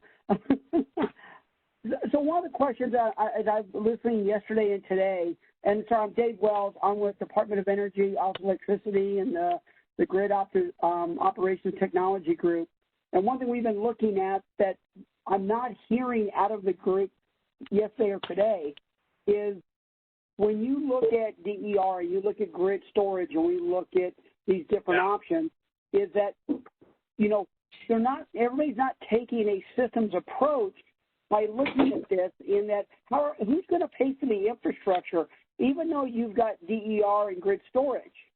You've got grid storage that's going to penetrate into the grid. But who's going to pay for that bidirectional measuring and flow and the comms and the cyber? You can have integrators that'll do the management side. They can do the contract side. But who's going to pay for who's going to be the infrastructure build for all of this new renewable and penetration that we're trying to achieve?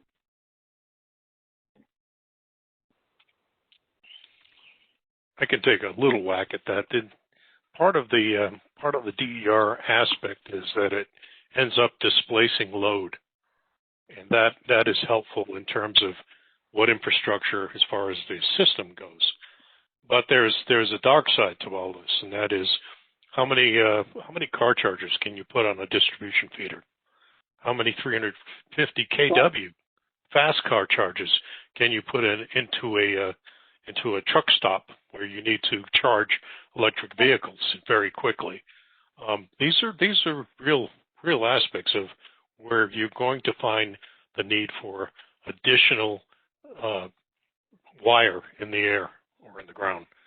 But you know, the technology for the most part is relatively cheap, but the reality of unless you're co-locating your storage with your renewables at a site that already has transmission, subtransmission, that can support that import and export of energy, you're building into some place that's going to require a good deal of infrastructure. In New Mexico, we're completing some very large wind farms on the eastern plains. They have very large capacity factors because the wind always blows over there, but there's virtually no transmission. So they're having to build miles and miles of transmission system in order to export that or even displace it into Albuquerque. So there's a real need for understanding that the little old lady in 500 square foot apartment in downtown Albuquerque doesn't really want to pay for those new transmission lines. So. Well, and Bob, that brings up, and that's kind of the heart of the problem here is what about, we have within OE, we have a new system called the NARM, the North American Energy Resilience Model that we're building. And one of the things we've already have the system up, and we're going through verification and testing, is we've got solar penetration. We have a ton of sites that have solar penetration that show the capacity in zero output because for just that reason. They don't have a means either. They don't have the transmission to get that into a grid, or the grid itself can't handle the bidirectional flow. Remember, the power industry, the power architecture was built like the water system of 100 years ago. It's all one way. So now if you've got a house that from Tesla that guys tell them you can now sell back to your, back into your grid, you can start selling power back.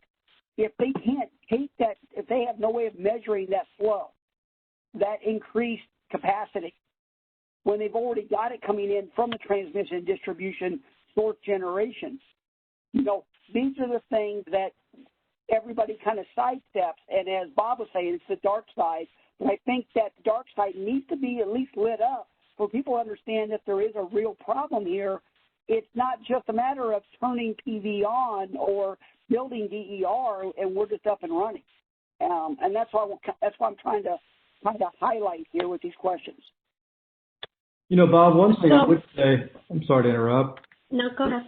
The good news is around some of these cost issues is while we have seen the proportion of the bill that's dedicated to paying for transmission networks and distribution networks move upward over a period of time, generation costs have come down to a pretty significant degree as well. And so we have sort of the benefit of, Kimberly Denbo's good folk, I think, for some of that, but also the cost of the renewables obviously have come down significantly as well. And so you've got some offset that's happened, I think, that helps that issue of sort of electricity affordability. Yeah, but Paul, the question here is it's affordable, but you've got rate cases here in all of these distributions. Who's going to pay for that increase in comps? Right? The AMI today cannot take care of this bidirectional measurement. They don't have the comps. You're getting recordings of twice a day that are being monitored, stored, and they're being sent back. You're looking at semi-real time power flow. So you're talking about an overhaul of all these distribution systems. How are we going, who's going to pay for that? Can I just jump in? And I think I'd just like to follow up. I think what David's question really is are the distribution companies prepared to deal with what upgrades are necessary here? Now, Alice and California's in a slightly different circumstance because we've been dealing with it in California. You've got the Cal ISO, and it's one state. But as you move to other states, do you all, those of you on the panel, have a perspective on whether distribution company systems throughout the country are in a position to and prepared to start these upgrades for what we're talking about here, including bidirectional flow and everything else in between? That's really David's question, I think. Right. So I just want to remind all the EAC members, we did discuss this yesterday, this topic. David perhaps wasn't on the call yesterday, but this discussion did raise its head in terms of capital investments that are still needed for utility distribution companies, and that there's a need to be able to have a neutral party, perhaps DOE, that could assist in the education of explaining, what it takes to connect some of these things so that there isn't that pushback. So I do think not that we had the full answer, but we did talk about this a bit, that there is a need for capital investments in recognition that not every, at least investor-owned utility in the United States today, depending on where it sits, is even allowed to own storage. So working out what's the value of storage in the various scenarios, the value streams become important in defining the business case. So what I'm going to do at this point, we can come back to it. I'm going to, if you will allow me, to parking lot that discussion, and let me ask Clay Copeland to come off mute and ask the question.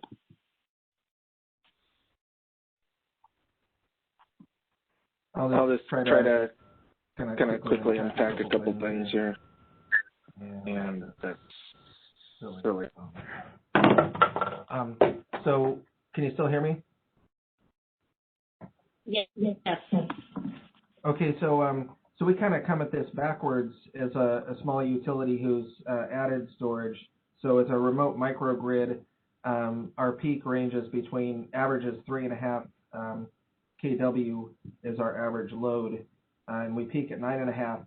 So 1 megawatt hour battery is anywhere from 15 to 30% of our entire system grid capacity.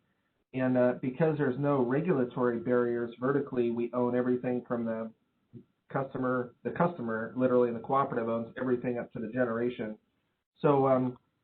So we've got this asset. We've got enough storage for our whole grid all in one device, the battery and the inverter.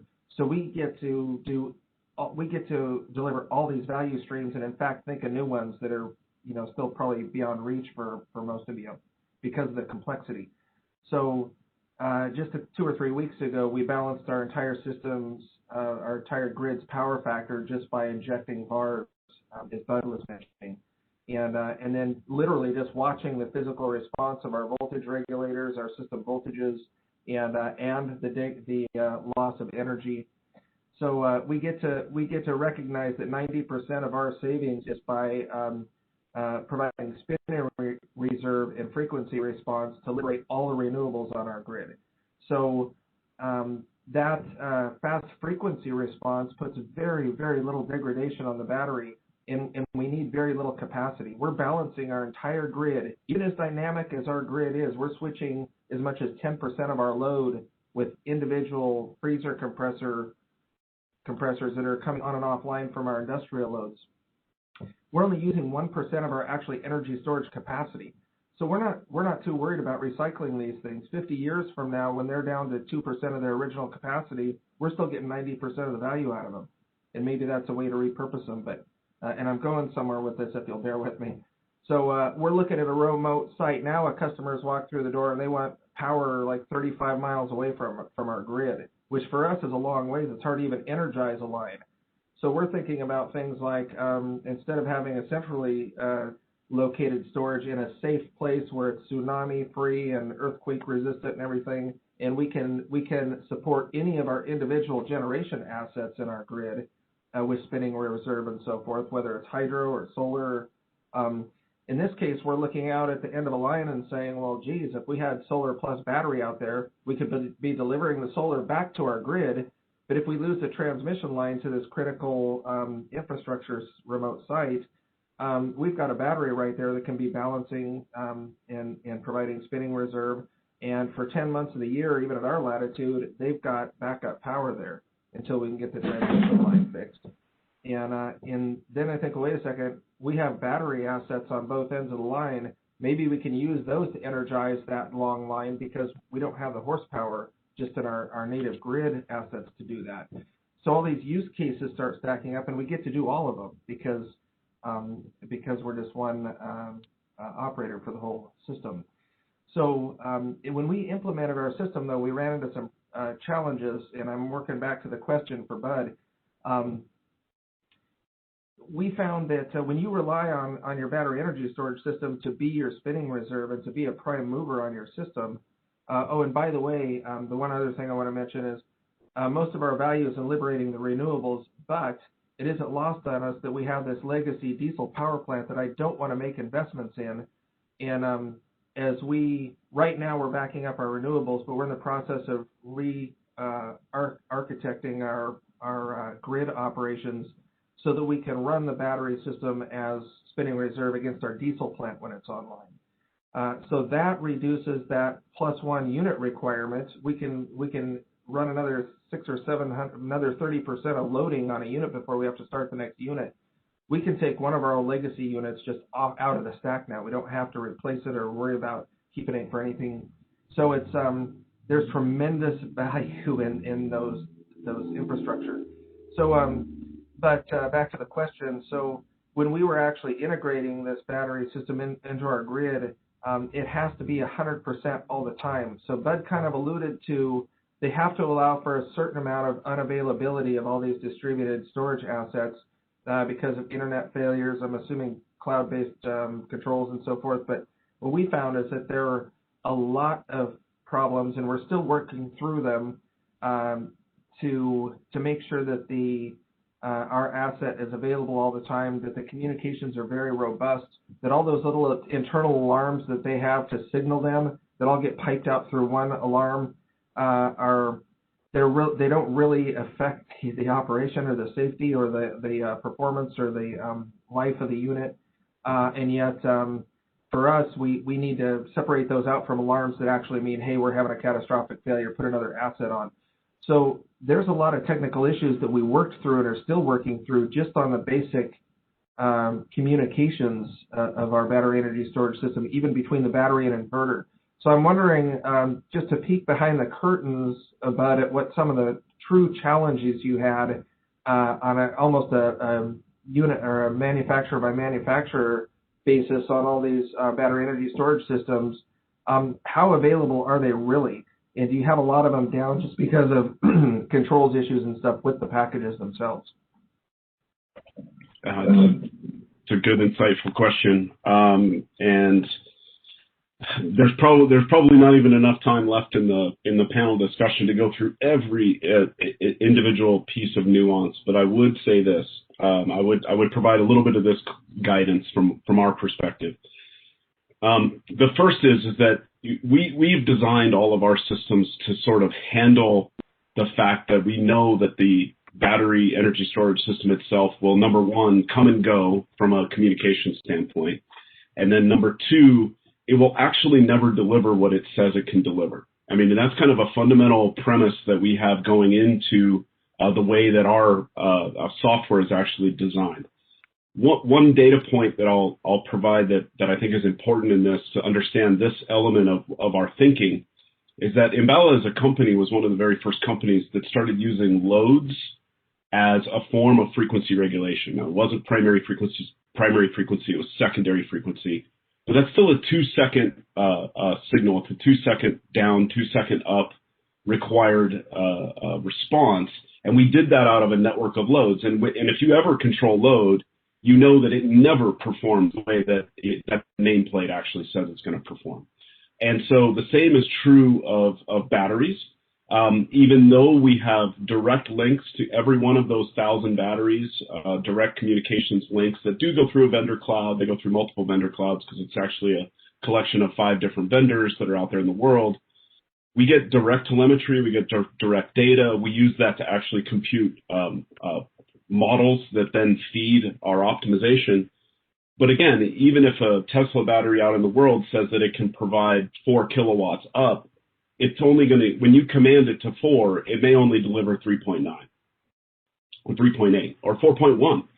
And then there's also this element of, remember, there are things going on inside the home. These are all residential batteries that I was showing you there. So they're all residential based.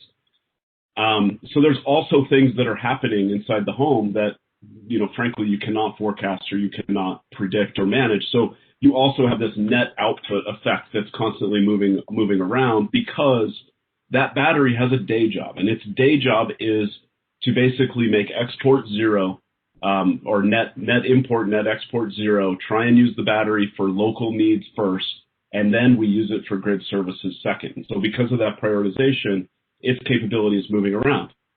So my last piece of this puzzle is you have to assume that the asset is sort of not going to do exactly what it says it's going to do. You have to assume that the communications link is going to be sort of coming and going. And then the last piece of the puzzle is you have to actually rely on the power of the network. And what I mean by that is you actually notice we never commanded 100% of the network in those videos showed. It was only some subset of the network of resources that we were actually moving around. Why is that? It's essentially a form of overbuild. So we have excess capacity that's sitting in that network of the VPP. Perhaps it's more expensive, okay? So it may be the next battery up is too far away from its nominal state of charge, so it's going to be more expensive, but it's there. And the reason why it's there is because in these programs, the grid services do have things like liquidated damages, and they have other types of elements in them financially that if you don't hit the megawatt delivered or you don't hit the frequency response that you bid, you will get penalized.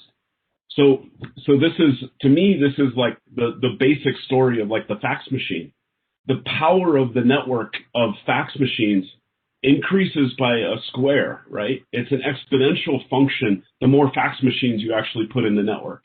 When you only have one fax machine, it's not very valuable. When you have two, the value goes up to 2. When you have 4, like, look out, right? And so we have the same effect that's going on here. The bigger the network of residentially distributed batteries we can actually bring together, the more powerful and resilient the actual network is in and of itself. So you have a slightly different problem. You're looking at an individual battery and sort of and it's singly sited at one location on the grid. So, of course, that now constrains your problem. If you began to think of that as a network of fax machines, you can actually create a more resilient product knowing that these things will come and go in the night, so to speak. That's great, Brad. There's a bunch of follow-on questions I could ask based upon that response you gave, but I'm going to defer and let Daniel, who's been patiently waiting. It's a good cocktail conversation if anybody wants to set one up. Thanks, Sharon. So we talked earlier about, I think maybe it was Bob that said that we talk a lot about energy, but the true value in the long term for storage may be in capacity. We haven't talked a lot about how we actually consider the capacity and model the capacity for storage, given that it has so many different applications that we talk about using it for, with fast frequency response and load leveling, peak shaving, whatever they may be. My question to the panelists, in I don't know, maybe it's Allison, maybe it's Eric, maybe all of you, I'm not sure, but do we have the right models to be able to properly represent the capacity contribution of storage that's being used for various applications from a resource adequacy perspective? Do we know how to do that right now to make sure that we're accurately capturing the potential capability and not overbuilding our system from a resource adequacy perspective, but accurately making sure that we are getting the risk hedge that we would want, or if it's 1 in 10 or whatever we're building to, that we're actually able to accomplish that. So that's the question. And the second aspect of the question, again, it's from a resource adequacy perspective, but our most recent studies at EPRI looking at decarbonization of the electricity sector by 2035, should that be what we end up looking at? I know there's still a lot of discussion in terms of the policy with the new administration, but our studies on that model show that means, depending on whether you're talking net zero or carbon free or 100% renewable, the nature, you're talking anywhere from 4 to 10 times the amount of installed wind and solar PV in the system as we have today. And then at those levels, 4-hour battery storage isn't going to be the answer. We're going to have longer term storage to be able to get us there. what do you guys see in terms of the potential for technologies? Is it just hydrogen? Is that our only tool in the tool belt for that longer duration storage, or what are you seeing from that regard? So two-part question. I'll stop and Shannon, let you ping the panelists accordingly. Yeah, so we'll start. Allison, do you so his first part of the question is about modeling capacity, and then, what are your thoughts on the storage duration that'll actually be needed if we have this, if we, as a nation, do march to the 2035 goals? Great. So regarding the models, we are today receiving models of all the interconnections that we study. And I think the bigger challenge around that modeling is, the great thing about batteries is they can do anything you want. The bad thing about batteries is they can do anything on our system.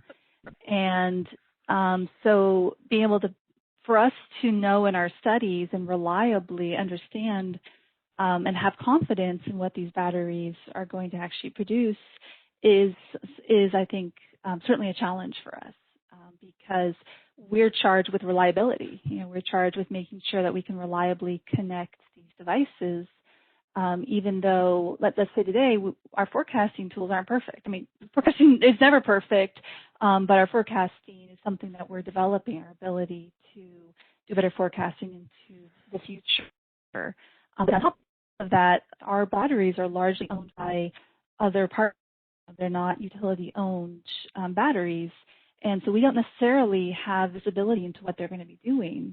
And part of our reliability requirements, both statewide and under NERC, we have to be mindful of that. And so I think that is, that confidence and having that mechanism to be able to rely on these, even if to Bud's point, maybe it's not 100%, but we say, okay, 80% we can rely on this, I do think will, long-term be a factor in being able to really take advantage of some of those capacity benefits of these systems.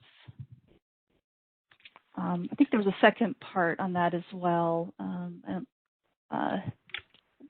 I forgot. Got to write it down. Sharon, can you remind me? Yeah. So that as you start to look at whether it's as we look to go to carbon free or net free, and you have 4 to 10 times more, DERs, I think what Daniel proposed is 4-hour battery is not going to cut it. And so what are the things that you're looking at? Is it hydrogen or how are you looking to deal with that? So from our perspective, we're interested in a lot of technologies. Again, we kind of let customers come to us with what they see as makes sense. And by customers, I mean the interconnecting customers. So we, the planning organization, are looking to be agnostic on those. But that said, there is certainly, that gap of night is going to look longer and longer as we move more and more towards these technologies. I have heard of other types of, battery technologies that have a longer discharge, or do you just maybe need better technologies to stagger the batteries that we have? Based off of market dispatch. But I definitely think that assuming all batteries can be 4 hours, that's going to solve all our problems is probably a bit of a near-term issue. Sharon, this is Bud. I'll give two perspectives on the two questions. The first is, related to capacity and the value of capacity. I think one of the challenges that we have in North America predominantly, and it is something that I think this committee and DOE can actually help, is traditionally capacity is valued at the bulk power system in essentially the form of load down, right? Load drop, because it was built appropriately so to drive demand response. And my simple view is remember that batteries can go both directions, right? So it's load up and load down. And so figuring out how to quantify the value for being able to sort of go both ways from a capacity perspective is really interesting. And I'm not an economist, so I'm not exactly sure how to solve that from a how do you value that in the market perspective. But I do see this playing out in a lot of projects that we're operating in, where people are bringing batteries, utilities are offering to let their customers participate, but they're basically letting them participate in a demand response program, which means all you're doing is taking load off the system, and you're not valuing the ability to actually move that charge forward in the day and actually do energy shaping, and actually have that battery earlier in the day and paying for that capacity. They don't pay for that capacity at all. So something around that, I think, is something that could be looked at and supported. And then in terms of duration, two answers to that. One is, if you build a big enough portfolio of 4-hour resources and you begin to shape them and how they're used throughout the day, well, that can look like a 12-hour resource. Of course, the size goes down, but you're actually moving the population around. That's one way to solve the problem.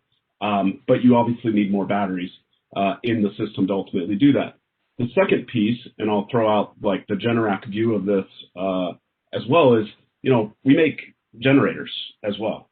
And so we're actually introducing a product later this year that is a DC coupled generator that essentially uses propane or natural gas. I know it's a fossil-based fuel, but let's assume that fuel mix is going to change over time, using that to actually charge the battery. And so we can actually make a 24-hour battery out of that. And so what we're doing is we're actually creating a long duration product that is more expensive because you're now adding a battery you're adding a generator to the mix. It's coupled on the DC side just for efficiency purposes, but you are creating a battery that can literally last an entire outage. And we believe there are certain segments of the market that will ultimately need that. And ultimately, I think that will become a grid service that can be offered as well for these long duration type problems, non-wires alternatives, things like that. Sharon, this is Bob.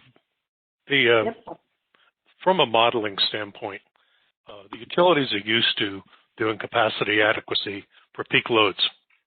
That's what they do. 1 hour, they lose loss of load expectation or loss of load probability. I like to think of it more as dependence on supplemental capacity resources, because your neighbor may or may not be able to help you. But we need to transition from a capacity standpoint. We need to transition from looking at 1 hour to 8760. We need to model and convolve the resources against the load to assure that we have adequate capacity at all hours. And to Bud's thought, yeah, you need more batteries to shape the response if you only have 4-hour batteries. But that's where I think we're being a little short-sighted. Some of the methodologies of doing these convolutions are decades old. There are a number of them. But the idea of doing it on an hourly basis and in real time, you need to do this in real time, is very, very daunting. There's lots of uncertainties, as Clay was pointing out. You just don't know what the load's going to do. You just don't know what the weather or the distribution is. Now, this is also going to be needed for doing distribution and transmission generation dispatch that is capacity constrained dispatch, depending on what the system is doing.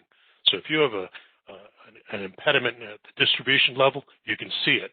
You got it at the transmission level, you can see it and you can control it. You have to manage that. Otherwise, you'll burn down something.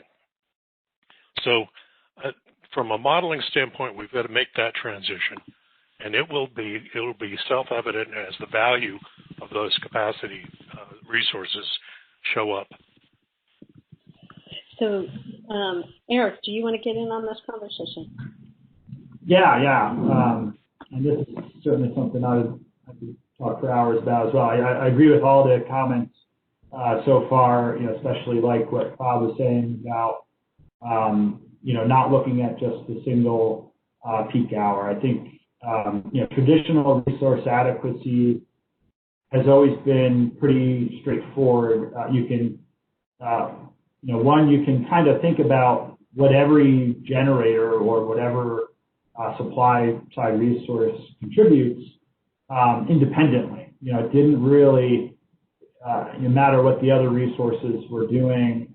You can kind of just look at, okay, this is a 100 megawatt unit. It's got some forced outage rate. I can sort of see how it might contribute towards the peak time period. Today I think it's much more challenging because there are a lot more attributes that might affect its the availability of these different resources. If you get into things like hybrid resources, the combination of the assets, the oversizing, the policy, things like whether it has tax credits will impact how much it can contribute, and its availability, and how you operate the system can impact. Resource adequacy is kind of it's a planning metric, right? We think about how much we need to build, but really you can't ignore the fact that the way I operate storage resource is going to impact the fact of whether it's going to be available during those high risk periods, and you can't really ignore that anymore, like you could with traditional generators. So I think obviously you go from the peak load time period. I think most of the industry knows, okay, we need to look at the peak net load time period. But as Bob was saying, it really is kind of 87-60 because it's all about, when are these, when's the highest risk time period going to be, and how will these resources be operated in order to make sure that they are available during those high risk periods. And that's just today. When you get into the future, I think getting more into Dan's second question, when you get into more of the seasonal impacts of, all of you can't look at this deterministically. Like I said, those scenarios multiply by much more than we would think about today when you're looking at how a seasonal storage resource might be operated, or how other technologies like hydrogen or other flexible technologies, how they're essentially being, how you're doing your electrolysis during the off season. All of that can impact. And then most importantly, if you get into the point where, like I think someone said, of resource adequacy, basically we think about it today as a metric of let's limit how much load is shed. But if load is responding to prices and customers are responding at a large scale, then that metric goes away as well. So you have to think about what is left if all of these appliances are shedding themselves because prices are too high, or because they've got these fancy devices, then that's not really what you're using as a planning time frame. So, and then finally, all the attributes of it's not just megawatts, it's megawatts per minute, it's energy that can be sustained. So it is highly complex, and it's always looking at the future, and sort of having that crystal ball and seeing what is needed. But all these other things, policies, decarbonization policies, what types of customer response, all of that will impact, what resources need to be be built in the future. So I think it's highly complex. I don't think that I think there are a lot of good models that have come out recently.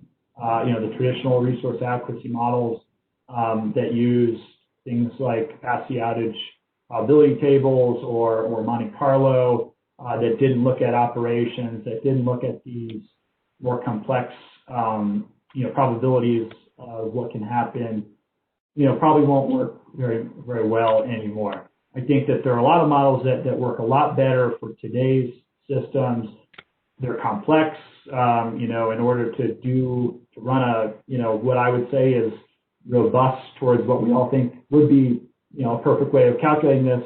It take us, this software program might take, 2 months to solve, because of all these scenarios and things like that. So, but then in the future, like all the other things I was saying, where you're, looking beyond just having some storage or some renewables and some responsive demand, but you have, large amounts of these that are really complicating the system. I think then you probably need, not just different models, but different metrics in order to understand, how we can do that going forward. And maybe resource adequacy, isn't even a thing anymore because, you're just that the, loads are responding and you sort of don't need to necessarily, let the market work itself out, and you don't need to plan anymore. That's probably something that needs a big debate and set of studies in and of itself. But I think it's something that I think it's definitely something that DOE and other research organizations can look at in terms of both the metrics and the models for studying that. So, Daniel, you still have your hand raised. Do you want to give a final comment, having posed this question, or? Okay, you're good. No, I'm good. I think it's an issue that we need to continue to look at, and I appreciate the comments from the panel. It'll be important for us as we go forward, and the long-term storage will be as well. Talking weeks and months of storage that could be needed in some of those scenarios, and not just getting from 4 hours to 12 hours. We're going to have that capability, but we'll talk more about that in another forum. Okay, thanks, Amy. So I see there's a question from Mladen. Mladen?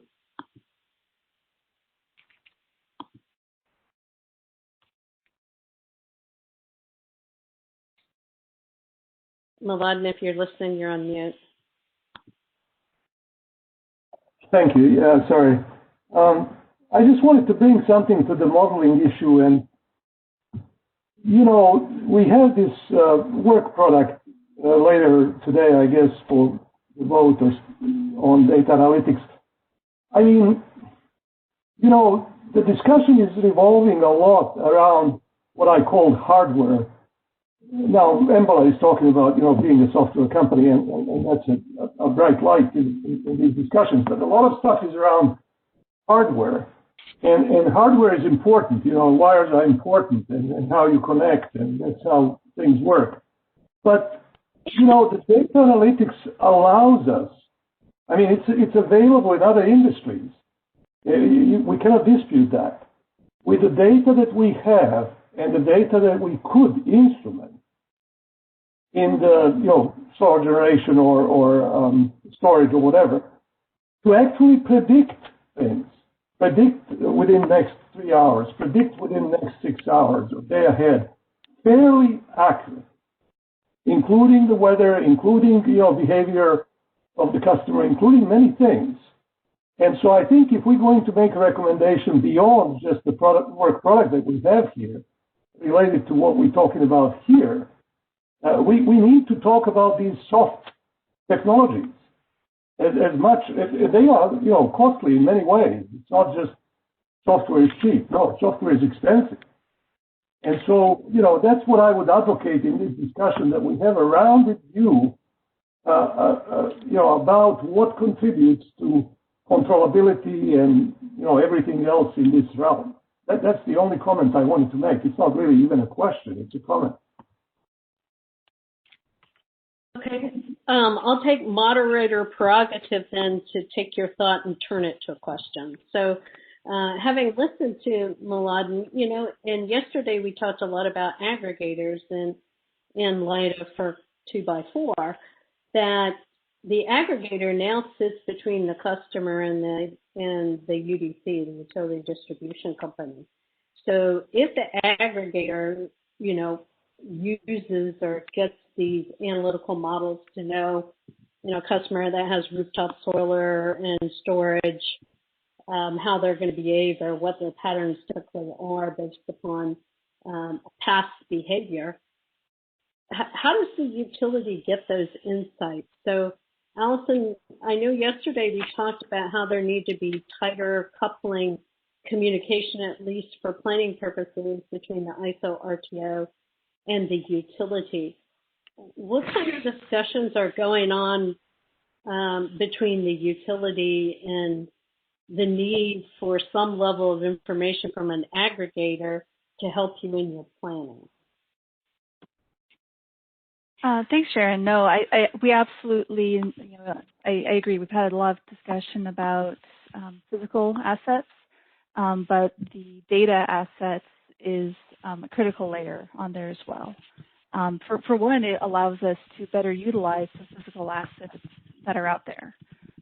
So at Edison, we've been developing our grid management system that will allow us to take in that information from another source, say an aggregator, and make sure that, say, our operators have visibility to it, that we're using it to appropriately send signals, say, to our batteries that want to be charging, to say, hey, you can charge up to X megawatts today because we see these other things going on, and then tomorrow it might be a different number. Without that communication, that analytics, we're stuck. Kind of our fallback is a very conservative approach, saying we don't know what's going to happen, so we're going to limit you to the worst case because we have no real-time way to communicate that data back and forth.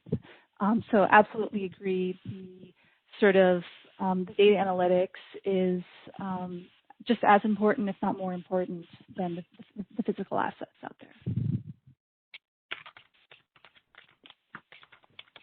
Thank you, Allison. Bud, you indicated in Australia most of the assets that you guys are actually dealing with are behind the meter. So are there, I don't remember what province in Australia, but I know there's several that are deregulated and involve third parties. How is information shared between the various parties? Let's see here. At a certain level, there is very little data sharing. And the reason why is because it is a highly, highly competitive market.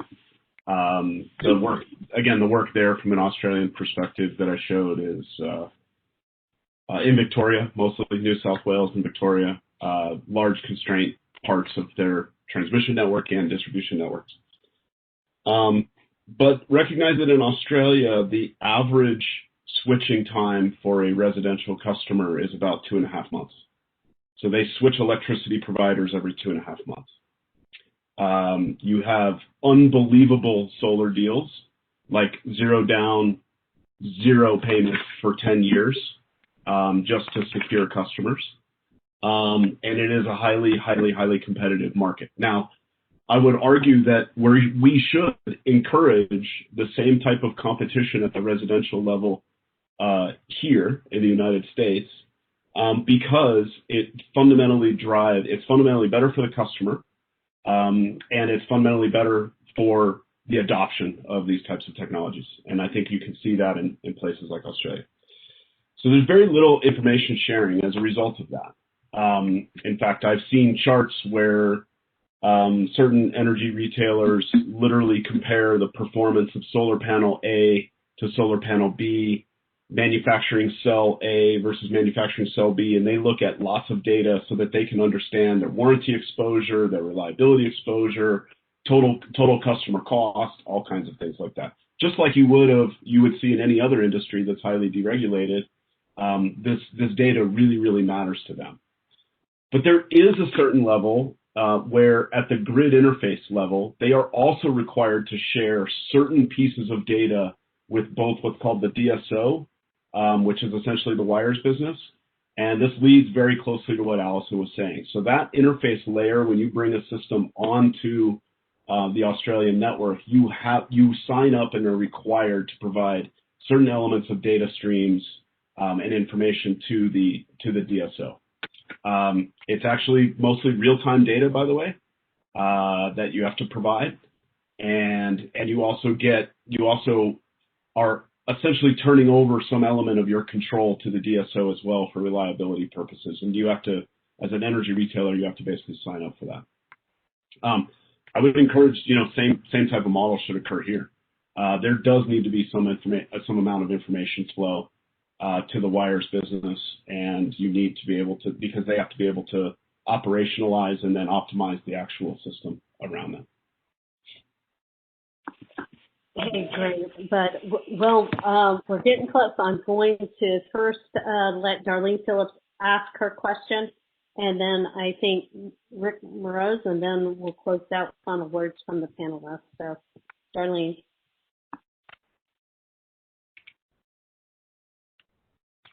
Of course, now I don't know how to use the mute button. I tell you, yesterday it was so interesting. I was biting my tongue as to not change the conversation. Today I can't help it. So we raised a couple of things that were very, very interesting. The whole concept of, Craig mentioned the level of unavailability. We kind of wrote into this capacity factor. Allison, you brought in the good and the bad with energy storage is exactly the same. I 100% agree. So one of the things that, as we're thinking about this, that might be useful is, can the DOE help us come to some sort of industry standards relative to reliability characteristics and different things that we ought to consider with various storage products as we're thinking about their different use cases.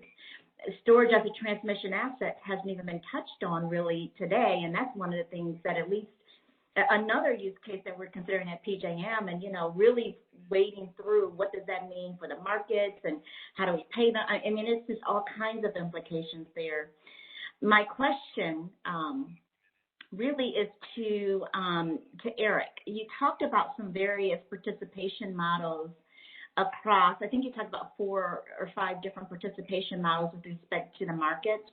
Have you seen what are your thoughts on the benefits or some of the drawbacks on some of the participation models that we see out there, and how might that change when you're thinking about the hybrid resources, so these energy resources that are paired with, or these storage resources that are paired with other, resource types?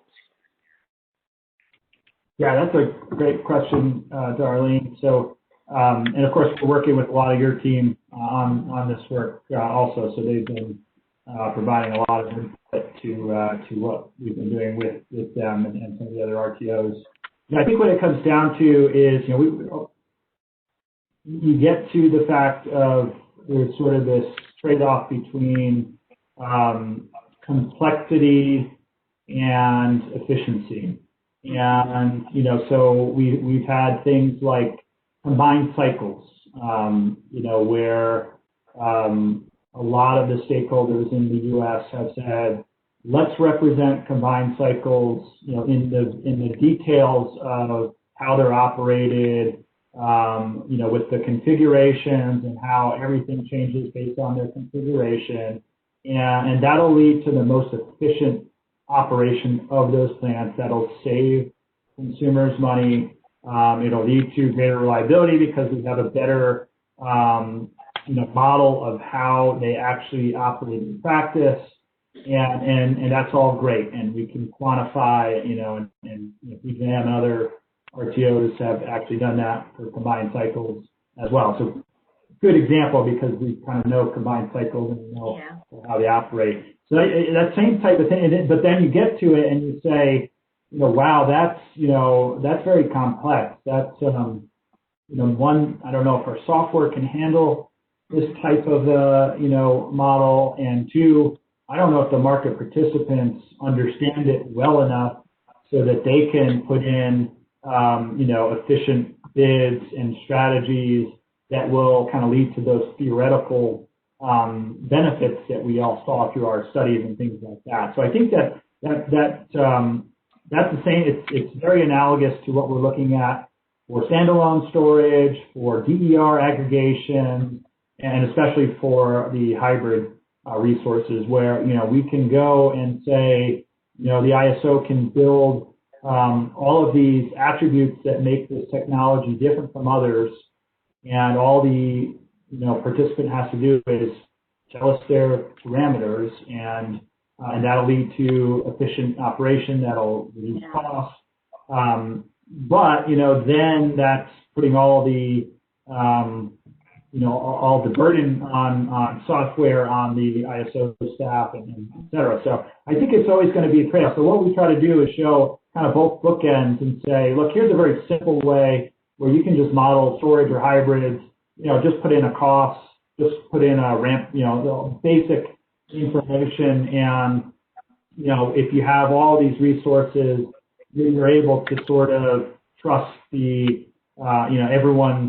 there's always going to be some error, but all that error is going to be minimized because you have so many different resources, you're a large system. Or you can say, hey, just put in this information and we think this, and this is going to lead to lowest cost, this will lead to greater adoption of this technology. And we found that the software and the data needs can handle it. So that's kind of what I think is the best approach to this, is to look at those bookends, most complex, most theoretical benefits, simple, easy to implement right away so that we're not creating barriers because we don't have a way for these technologies to participate.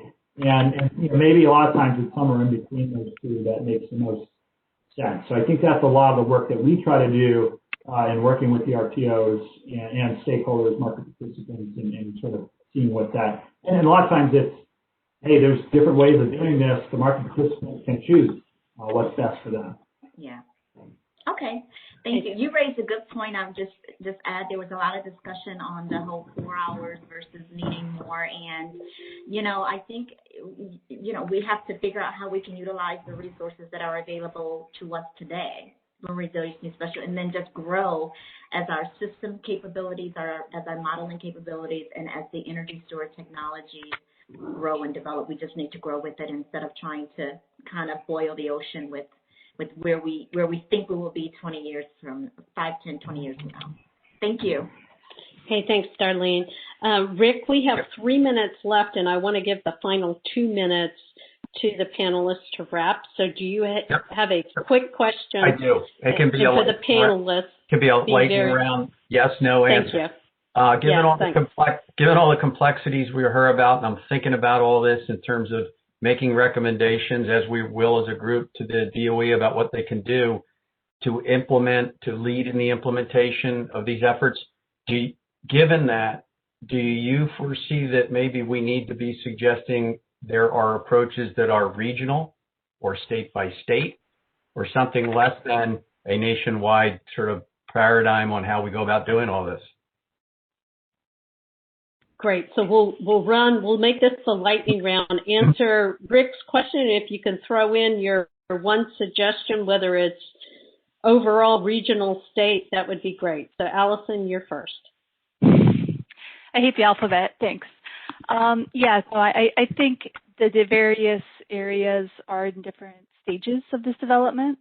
So definitely are going to have different needs around that. And even within regions, within states, we see an increased need to be sensitive to the needs of those specific areas, as opposed to painting with a broad peanut butter spread over what the requirements are. Thank you. Bob? I think there's a need for North American equipment standards, but the application is definitely on a company and regional basis. There's no way around that. Bud? I guess my view is maybe a little bit different, which is I think by balancing authority is one way to look at ways to create more system value cutting across multiple utility jurisdictions, and that's how I would look at it. And my last piece of advice is perfection is the enemy of the good. We will not get this perfect. Let's not assume we will, and let's move swiftly and then adjust. Eric? Yeah, I think that there's, always need to be careful of, the one size fits all. I think regions are different, but at the same time, I think, DOE and other, researchers can help show here are some, strategies or models or methods that, are best practices. And then I think it comes down to the stakeholders within those regions to not just say that it's different in this region and that region, but why? And that'll help in going forward, and that'll help with the other regions to know, okay, this won't work for this region because, we have this resource mix, we have this transmission system, we have these policies, whatever that is. I think it's important to know the why and not just that it is, that different strategies will be different, need different in the different regions. Well, thank you. I'd like to conclude by saying you guys are all awesome. Applause to all of you. And I want you to know we recognize that you guys are really busy. And so all of us on the EAC and DOE just want to tell our speakers how much we know your time is valuable.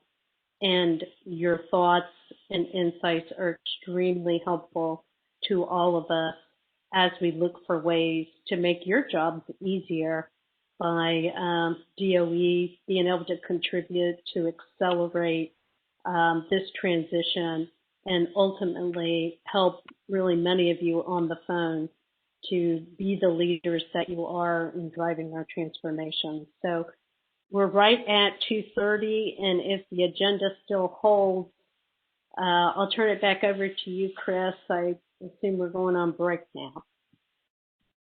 Yeah, thank you, and thank you, panel, and thank you, Sharon, very much.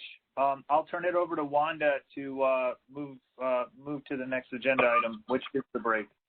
Yeah, let's break. We'll take 15 minutes, come back at 45 minutes after, and we'll resume with the subcommittee reports. Great job, everybody. Appreciate it.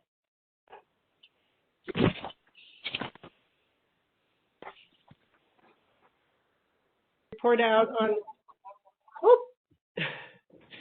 So Rob Lee is going to start the subcommittee report out as the Vice Chair of Grid Resiliency and National Security. He's going to have a committee report and then lead us to the panel. So and then after that, of course, we'll move into smart grid and storage. But Rob, do you want to get us started? Perfect. Absolutely. Thank you so much. So this will be a short update on the GRENS side, but I do want to use this opportunity to sort of inform the wider audience of what we hope to achieve in the committee and the subcommittee and what they should expect out of us. Then we'll move right into the SolarWinds panel discussion. So from a GRENS perspective, what I'll note right off the bat is when we moved to set this subcommittee up, it was incredibly humbling the amount of folks that reached out to support it, just across the entire EAC, but also across the larger and broader community. Not only the good work of the other subcommittees and being offered up to us to be able to take a look at, but it was surprising to me that the topic of grid resilience for national security reached into transition staff, it reached into bipartisan support on the Hill and in Congress, and just a number of folks with a real focus and passion on how do we maintain safe and reliable and affordable electric power, how do we maintain energy resilience, and how do we do that in a smart way as it relates to our national security, which touches very strongly on cybersecurity. So from a high level on GRENS and what we hope to achieve, the subcommittee is chaired by Dr. Paul Stockton, who's got a fantastic background, of course, throughout government, but we were very fortunate with the members that jumped on representing all sections of the industry as well as prior government support.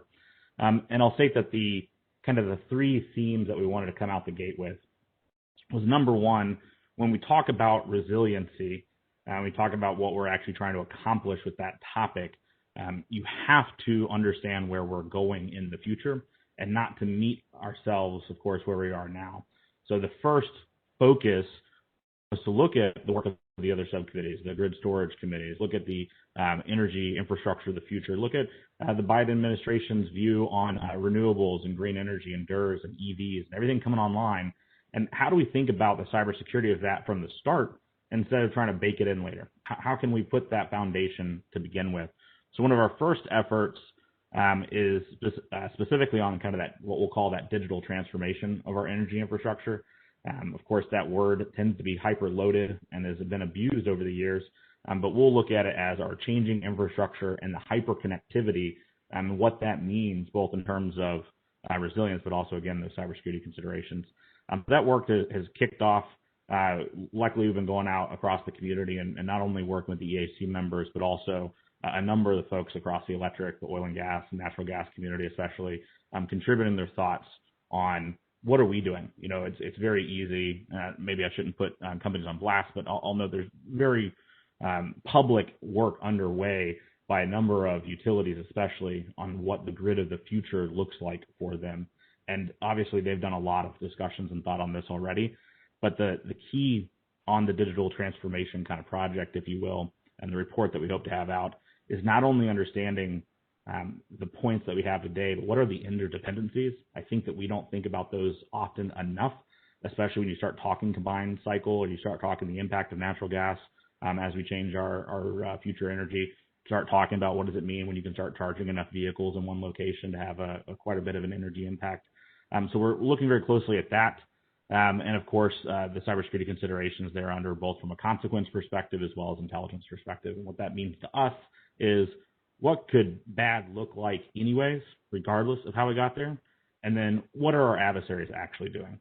And when you think about the topic of cybersecurity, I think it's extraordinarily easy to start with what does a bad day look like? And hopefully we've all had that experience of walking into a substation, finding the oldest, crustiest engineer possible and just saying, hey, what would be a bad day? Oh, that turbine over there. Woo, boy, if that ever went bad, okay, thank you. Thanks for the crown jewel process that we just walked through. And luckily there's a lot of work going on, Idaho National Labs and other places with consequence-driven informed engineering and similar, so we can tap into that. But if you just look at the consequence side, you get a lot of the art of the possible. And it is impossible for these companies to figure out where they prioritize their efforts because there's a lot of stuff you can do and from a consequence perspective. So informing that in conjunction with the intel piece of it, what have our threats done? Not only what's happened in Ukraine 2015, 2016, what happened in Saudi Arabia in 2017, what happened in the broader campaigns rolling across Australia and the United States from 2018 to 2020. What did this look like? Where's the to quote Tom Fanning, quoting Wayne Gretzky, where's the puck going to? And let's skate there. So trying to figure that out is a major focus of that report and bringing those things together. The second big report is the report that Paul's leading on the sort of black start capability. And he is pretty far down that road. So I expect that we will see something here in the next couple of weeks. I think we're going to be getting a draft circled to the EAC members themselves here the next couple of days, very likely, on what that black start capability discussion really looks like. I think Paul noted that he started at around 150 pages, and now he's trying to work it down to a usable product. So it's very awesome that he's got the background that he's had working across national labs, DHS, DOE, et cetera, to get to a place where he can really look at what does that mean, and also for the broader DOE to have a discussion about the economics of it. There's a lot of black start discussions that everybody gets excited about until you realize that there's got to be a market for that. And you got to make sure that we actually have some mechanism for utilities to not just do things out of the goodness of their heart for national security. And then the third topic that we're working on is led by Rick, and that's the resilience metric work, which all these three products to start with kind of go hand in hand. Where are we going? What do we need to have as resilience? And how are we going to measure this thing along the way? What does that resiliency metrics really look like? And so those three work products are the first products that we plan to get out. Again, hopefully this or next month at the latest. Our intent is to provide this to DOE so that they can be prepared to have discussions with the administration, as any administration coming in has first 100-day type policy work to be done. And we hope that these are some things that we can put right on their desk and get ready to go. The other topic just to bring up is, even though those are the first three, the good thing is we've got a number of subject matter experts on the subcommittee to go and author their own work as well. So a big focus of the subcommittee was to empower the individual members to go and focus on the areas that they know best and to pull in resources that they have. But what I would say in closing, kind of on the update, if you will, to the broader EAC and those non-EAC members listening in, is cybersecurity is that overlay. It should not in of itself be doing anything for itself. It's not a sort of the self-licking ice cream cone, if you will.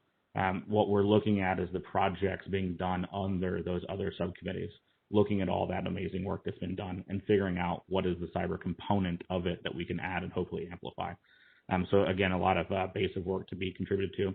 So with that, before we jump into the SolarWinds panel, I am happy. There's a number of the GRINS folks on. If anybody else wants to add anything else or anything, Christopher, if you think I missed, welcome to do that, or want to answer any questions you have, and then we can kind of get into the SolarWinds discussion. Say, Rob, I just in general, some of our national lab partners asked me to just bring this forward to the EAC, and it felt like this was the appropriate committee or place to park it, is the chip shortage. And there was a little bit of allusion to this. Bud in the last panel was talking about supply chain disruptions, and right now we're seeing, lead times seem to be growing exponentially on equipment because of microchip shortages for our AMI build out in our case. Yeah, thanks, Glenn. I think that is appropriate for the GRENS discussion anyways, because under the topic of cybersecurity, it is a bipartisan topic, not that it needs to be one or the other, but it is a bipartisan topic on how do we take care of our supply chain, which is, of course, getting right into the SolarWinds discussion. But the considerations thereunder are some things just aren't made here anymore. And how do you deal with that? And especially when you're trying to get to a lot of renewables, and you know this especially well leading a power company, when you're trying to have let's pull down fossil fuels, let's pull up green energy, a lot of that 69 kV and under infrastructure is made in China and similar places. So I think it's not only on the shortage that you're facing now, but we're going to in earnest have conversations about taking back some of our supply chain or securing it or whatever conversation we want to have. We've got to be realistic about the other national projects we're able to take on at the same time. Perfect. Well, with that, again, anything else is happy to do or talk about. Otherwise, Christopher, I'm happy to jump right into the SolarWinds panel if you'd like. Or Wanda. Yeah, sure. Go ahead, Robert. That'd be great. Perfect. All right. So for everybody tuning in, especially in the non-EAC members as well, we didn't want to do any more PowerPoint and kind of PowerPoint you to death, especially when we've got such a wonderful group of people. So what I want to do is spend just a couple minutes going over what actually happened with SolarWinds and bring to the topic a focus on our electric and natural gas kind of energy infrastructure, especially on the topic of operations technology or those industrial control systems, the things that we may not think about all the time that actually is the more critical components of our critical infrastructure. So I want to spend about, let's call it 10 to 15 minutes to give you an overview of what actually happened, and then here's some inside baseball about how the sector was dealing with it. At that point, I've asked two members to join us, Mr. Copeland and Ms. Caddy, and the idea here is to bring in a perspective as well of the head of a power company as well as somebody deeply entrenched inside of DOE from a cybersecurity perspective and program manager for the Citrix program, and have a kind of a not a Q&A type panel, but I'll take 10, you take 10, you take 10. Let's get our perspectives and different perspectives out here of what this might look like, and then open it up for Q&A and hopefully have a good amount of Q&A with you all and whoever else wants to join in. So let's take a look real quick at SolarWinds and why it was so interesting, and I'll try to put this all in context of the supply chain discussion that we're having, because I don't think SolarWinds in of itself was new or interesting in comparison to anything we've been talking about for the last 15, 20 years. It was impactful because of the scope, but it was nothing that we haven't thought about or talked about as a community. And there's a lot of misinformation about this, not disinformation, but misinformation about this, because anytime we start talking about the topic of cybersecurity, I think everybody sort of waxes over just a little bit as we all sound doom and gloom, like the sky's going to fall and we're all going to die. And that's, of course, not the status we live in. So let me kick into it with first stating that our industry, in my opinion, and I think many of the opinions of the folks represented here, has done considerably well.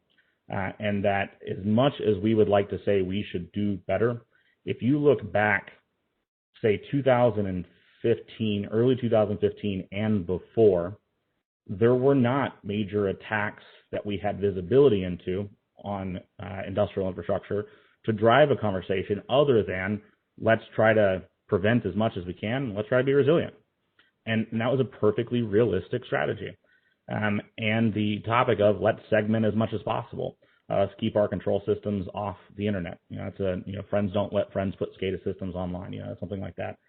So when we look back at standards and regulations across NERC, SIP, and everything else, if you were a head of a security program at a utility or natural gas company or similar, you would have invested heavily on a prevention and segmentation strategy.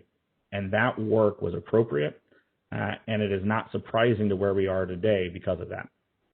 But of course, what we now know is that a lot of things were happening down in the industrial control networks, not only from a threat perspective, but also from a connectivity perspective. And there's not very few board of directors members I've talked to at power companies realize the amount of connectivity and interactions they had in their industrial control environments. Very commonly I hear, oh, it's air gapped, thinking it's a joke to start with and realizing that they believe that's the truth. And the reality is interconnections with our vendors, GE, ABB, Emerson, everybody has existed for a long time, as well as integrators and similar. So the first topic I'll state is we're going to talk about how bad things can get, but it's not that the industry is incompetent or has done anything wrong. It's just that we're learning new things, and as people, it's time to adapt and move forward in a good direction. So the SolarWinds conversation started in December of last year, largely around December 8th. And what took place that got everyone's attention is a cybersecurity company, a well-known and a good cybersecurity company, FireEye, disclosed that they were compromised. They were breached. And what they said was, hey, a strategic adversary, likely a state actor, has broken into our company, and we've responded, and let's respond transparently. And I was very excited to see the broader community respond correctly to that. Too often, we have a victim-blaming mindset, and we go after the victims and say, well, what could you have done better, and how dare you? And in this case, actually, the broader information security community, as well as even Senator Warner's office and others publicly commenting on this, praised FireEye for how they handled themselves, how transparent they were, and how they just said, here's what happened, let's share our knowledge, and let's look at this. And it wasn't in some particular advanced security settings that they had found this. What it was they used multi-factor authentication, a very common best practice for authenticating into systems. And they had noticed somebody that wasn't supposed to be on the network trying to register an account. And that's a pretty good alarm of, well, that's a little weird. I doubt it was a Russian name specifically, but, it probably stood out just about as well as one. And when they looked into it, they had found that the source of the compromise was a compromised software package called SolarWinds. The media, ranging from New York Times, Washington Post, whatever, when they first heard about this, wrote it up as, oh, here's some little-known software company called SolarWinds. Anybody in the information security community kind of took an audible gasp because it's not a little-known company. It is a company with 30,000 plus of the world's largest infrastructure sites as customers, ranging not only from energy, but of course banking and DOD and similar. And what they uncovered, so kudos to FireEye for their transparency, but what they uncovered was that the SolarWinds software itself was compromised. So when we talk about supply chain compromises, and this is the first thing I want to capture with this panel discussion, when we talk about supply chain compromises, that elicits a lot of different discussions from a lot of different people. And the first thing that people go to in the national security community, and I say this with all love and respect, having previously been at the NSA, is that the first thing that you go to is, oh, they're putting chips in our hardware. Or they got a microchip in our hardware that we didn't expect. And with all due respect, and I say that as close to Ricky Bobby as I can, that's the stupidest possible mechanism for an adversary to attack you. It is extraordinarily costly, and it is an extraordinarily overt action. And if a foreign power wanted to completely compromise their entire economic position off of the supply chain, that'd be a great way to do it. So I'm not saying it won't happen, but it is by far the least likely scenario. And the more common thing we think about with supply chain is the compromising of the accesses themselves. The original equipment manufacturers, the integrators, your vendors reaching directly into your sites, they get compromised. Now I'm not accessing one power site, I'm accessing 500. So it's a very smart way for an adversary to compromise folks. The one in the middle, that's pretty difficult, but still smart if you can pull it off, is what happened with SolarWinds. It's where it wasn't their access and it wasn't a vulnerability. And if you go out and pull a variety of news reports, you'll hear about this SolarWinds vulnerability. It is not a vulnerability. This is not something you can just patch and be done with. What occurred was the adversary broke into SolarWinds company and compiled their malicious software as a part of the SolarWinds software. So the first thing, again, I'll highlight is there's a variety of different types of supply chain risk when we don't want to talk supply chain. And this was one of the more realistic ones and something we will have to deal with again and again in the future, where companies have access and position across the supply chain that it is just smart to target them first. That's what SolarWinds represents. When SolarWinds had that compromised software, it got downloaded by 18,000 organizations across the world. This is not somebody had a vulnerability and could have accessed. This was the adversary had access to at least 18,000 organizations in the world. And one of the things that I briefed Congress on was the definition of one. When you count 18,000, what does one mean? Does one mean a power company, or does one mean the OEM with access to 500? And the reality is they don't know. So when we look at this topic of SolarWinds, the second thing I'll highlight is we're going to be learning about this for months, if not years to come. And anybody that thinks they understand the scope of this today is naive. We are going to be responding to cases for a long time and trying to figure out where all had this. I hope this is not extraordinarily unprofessional to joke about in this forum, but I read and one of the congressmen passed me a note where 6 out of the 9 government agencies that had downloaded it stated that they were in fact compromised and had second stage activity, which means the adversary actually took advantage of that and logged in. And my joke back was, then 3 of them were not looking very closely. And my point is, when a strategic adversary has access, unfettered access, to 18,000 organizations around the world, they do whatever they want at that point. And so if they had any motivations whatsoever, they had the access. There was no reason to pull back whatsoever. So we need to be mindful that whatever they wanted, they got. And all of our posturing around that is not going to be helpful at this point when we need to talk about resilience and recovery. The third theme that I'll bring into this is our supply chain is not only complex in the fact that you might be using something like SolarWinds, but it's complex in the fact that your vendors might be using something like SolarWinds or relabeling it. And it's an extraordinarily common activity for original equipment manufacturers and others to white label other people's security solutions to roll into their security stack. And we had firsthand experience with this, and this is kind of the inside baseball I mentioned, where we had a number of power companies reach out in the early days of this and say, hey, don't worry about responding to us. Focus your efforts elsewhere. We don't have SolarWinds. And within 2 days later, we would get calls back from those same utilities going, oh, it turns out we do, and we didn't know it, or the plants purchased it and put it in and we didn't know about it, or our vendors were using it and we didn't know about it, or our original equipment manufacturers white labeled it as part of their security stack. And we started going from a couple cases to a lot of cases. And another data point for you is when Microsoft and FireEye originally came out and talked about the number of companies that had what we'll call second stage activity, the adversary actually getting in and doing something in that environment, they talked about 20 to 30 victims. And I publicly came out and said, all of you need to shut up. You do not have visibility into the full scope of this. Quit giving people comfort at a time that normally we want to kill hype, but this is a time to have a serious conversation. As the Department of Homeland Security started investigating it with a wide variety of good firms around the community, we are well over 600 or 700 firms now that have confidently had the second stage activity.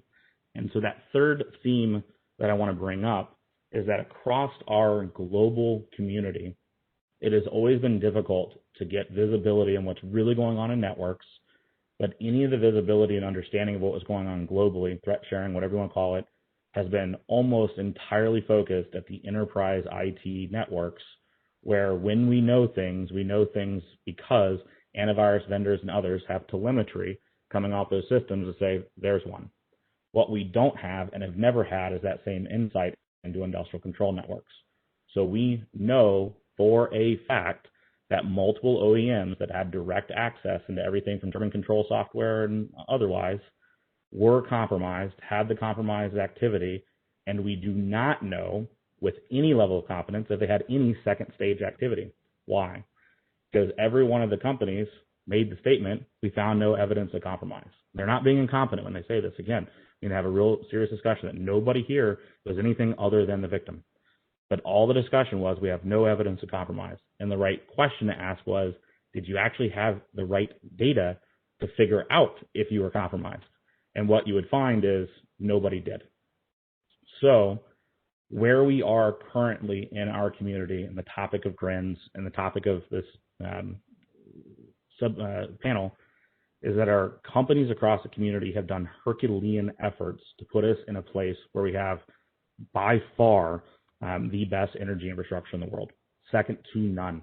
And I love our international partners, and I got an office in Australia, and I love, everybody else around the world. It doesn't even come close. Our community has done an extraordinary job in North America of what they've done here. However, we are learning things. We are not having an IT-OT convergence. We're having a digital transformation with a threat convergence. And what that means about the next 5 years is incredibly important. The ability to attack the Ukraine substation, the transmission substation in 2016 was pretty clever. When we looked at it for the first time, we looked at the fact that it didn't really scale well beyond that one target. But when you start having converging infrastructures and homogeneous infrastructures and common connectivity paths and open standards and open frameworks, efforts that adversaries put into place in their research development starts to scale. And eventually we'll be dealing not with state actors, but with criminal actors who can now have a profitability around targeting those systems. And we're already starting to see the beginnings of that.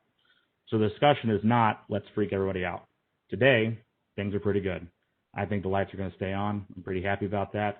I'm pretty biased in life. I like my son and I and my wife to have lights, water, and power. It feels pretty good. So my discussion today, and what I'll kick over to Clay here in a second, is not about, oh my gosh, let's freak out now. It's the topic of, let's make sure we take care of the future because we're going to be there before we know it. And again, SolarWinds to me is one example of where this can get. And when everybody had the same strategy of let's segment and let's prevent, it left no opportunity for how do we detect, how do we respond. And we talk a lot about resiliency, but if you don't know the scenarios to which you want to be resilient against, you're not going to get there. So with that, I want to kick it over to Mr. Coughlin to talk about the journey they've taken in Cordova, which I think is one of the best examples I've ever heard of exactly the journey we're talking about and what that's going to look like. Mr. Coughlin, sir. Thanks, Rob. So I just minimize my notes here. So just a snapshot of CEC's progression. I actually started at Cordova Electric in 1998 and was named the Y2K compliance officer, if you remember that one. So I ran around the plants and quickly realized that we didn't have any digital assets. So I literally remember telling my board, my plan is to watch the news and see what happens in Australia. And on January 1st, 2000, that was the night that the lights did not go out there. And they're 24 hours ahead of Alaska, so I just went to bed. So we've jumped several generations of control technology. The great thing about being a little tiny utility with a lot of museum pieces around is that you don't have a lot of infrastructure to upgrade. So we jumped straight to Schweitzer relays, and we built a automation system around commercial industrial software, Wonderware package that a lot of manufacturing plants use. We installed programmable logic controllers in each of our plants, and we had those.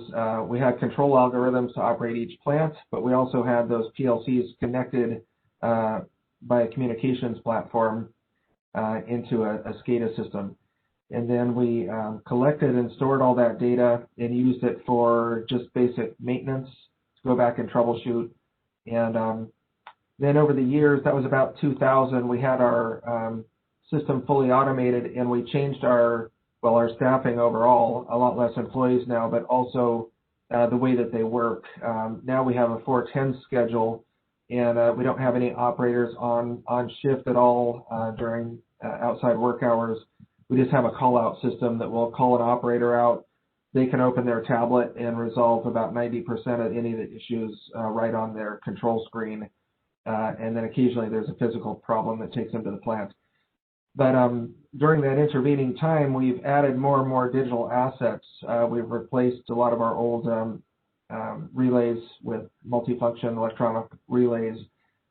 Even as we replace things like ventilation fans and fuel day tanks and radiator motors, everything's getting replaced with a progression of variable frequency drives, little mini onboard control systems, which we actually like to break open and automate from our control system, our PLC platform, because it tends to be a little more robust and not so black box. And so we've got increasingly digitized. And so then enter the Radiance Grid Modernization Project, and we specifically looked at our cybersecurity plan. We assessed, made a full physical inventory, and kind of moved towards a next generation cybersecurity platform where we have a segmented network architecture with firewalls between. So we kind of have like zones of protection around our plants and different assets so that we can have a physical attack on one part of our system that doesn't necessarily take the whole system down. And then we back up our configuration files and control algorithms and have spare servers and so forth so that we can repopulate and restore our system. So it really boils down to, is a small utility. We're down to 14 employees now. 90% of our cybersecurity protection comes from that 10% of the effort that really pays off. Physical security, locking our doors on our buildings, our power plants, our servers are in locked cabinets. We only provide employee digital or physical access to the areas or the data that they need access to. And when employees migrate away from the organization, we change their passwords, their permissions, and their access to files and information and facilities. And that's pretty much our plan to take care of the customers. So as I mentioned earlier in an earlier meeting, occasionally, especially over the last year, we occasionally see, we think we see things in our system we can't quite explain in terms of the logic and our automation platform.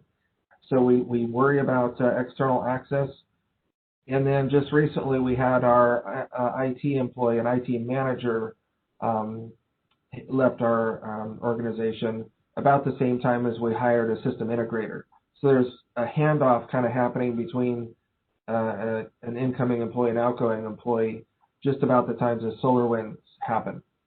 So I thought SolarWinds, I'm pretty familiar with all of our equipment. I'm an engineer and it's a small organization, so I kind of approve all of our purchases and platforms. So I just happened to mention to our new IT, our system integrator that, yeah, there's a SolarWinds hack and good thing we don't have any of that. And he says, well, wait a second. He goes, I get a periodic update, like once a day update that all of our system files and so forth have been backed up by SolarWinds. Like, what? So I had him send me the email, and I looked at it, and it turns out that, yes, we did have a backup software package that, SolarWinds. And I thought, well, perfect. So there's a compromise of the very system that we're relying on to back up all our config files and operating algorithms, which are very, very unique to us. And they've been written over a span of 20 years to operate our whole plant. And so then I literally pushed Rob a little chat during the EAC Grins subcommittee meeting because I just found out saying, hey, we have some SolarWinds software. What do I have to worry about here? And so he gave me a little link, and then I did a little looking online as well, and it turns out that wasn't a particular software package that was involved. Correct me if I'm wrong, Rob.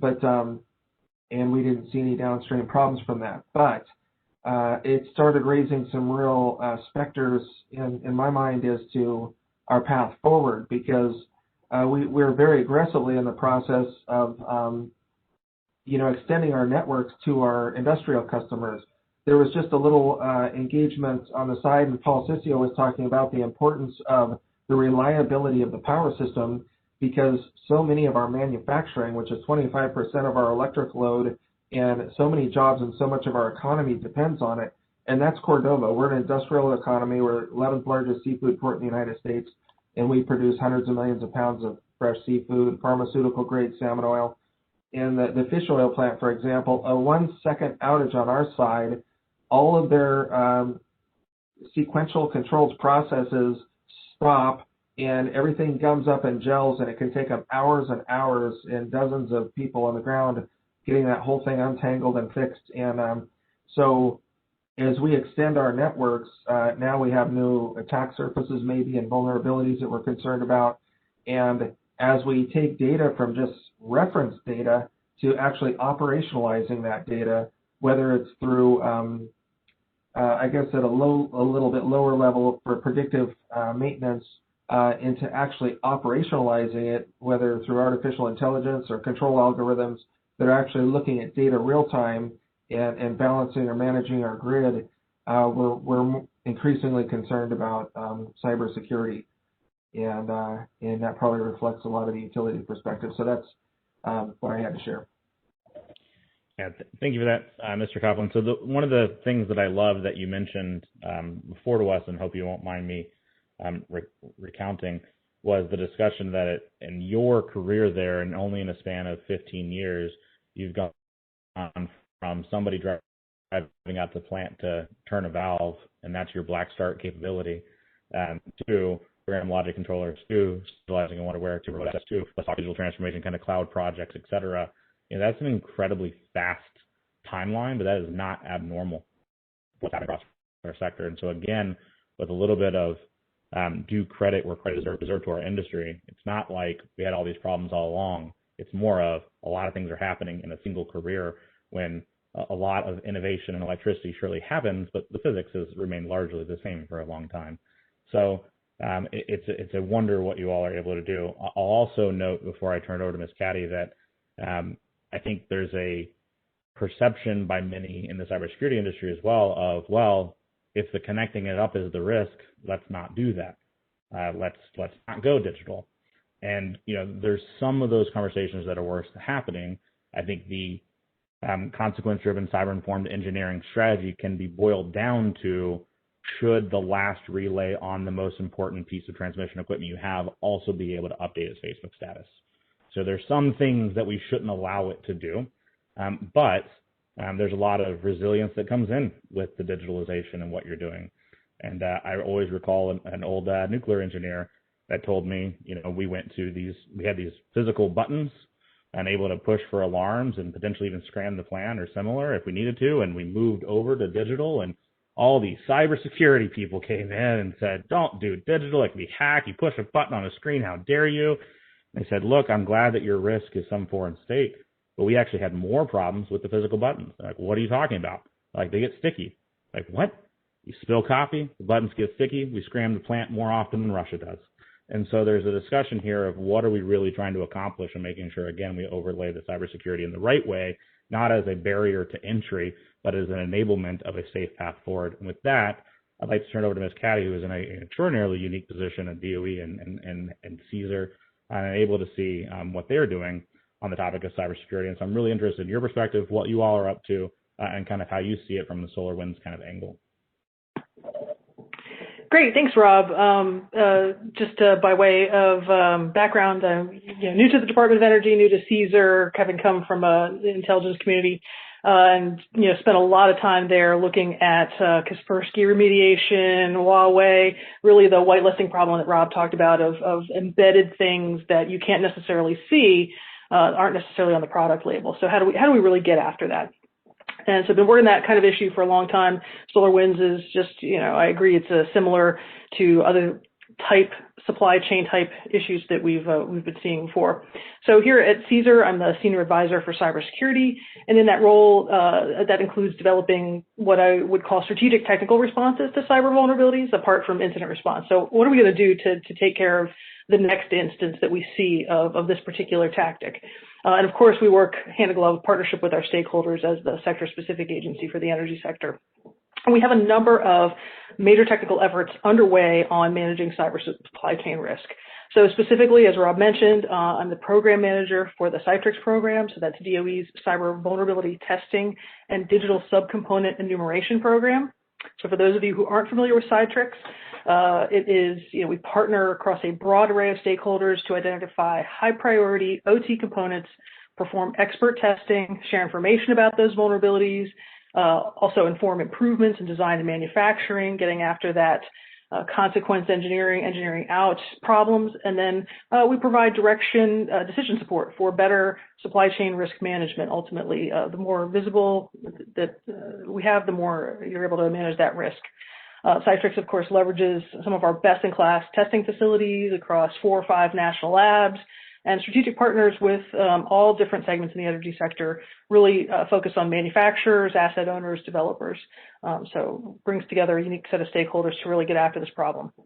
And I will say in Citrix, while folks tend to get pretty excited about the cyber vulnerability aspect of the work, and I will just say our labs do a fantastic job of finding cyber vulnerabilities and things that we give them to tear down.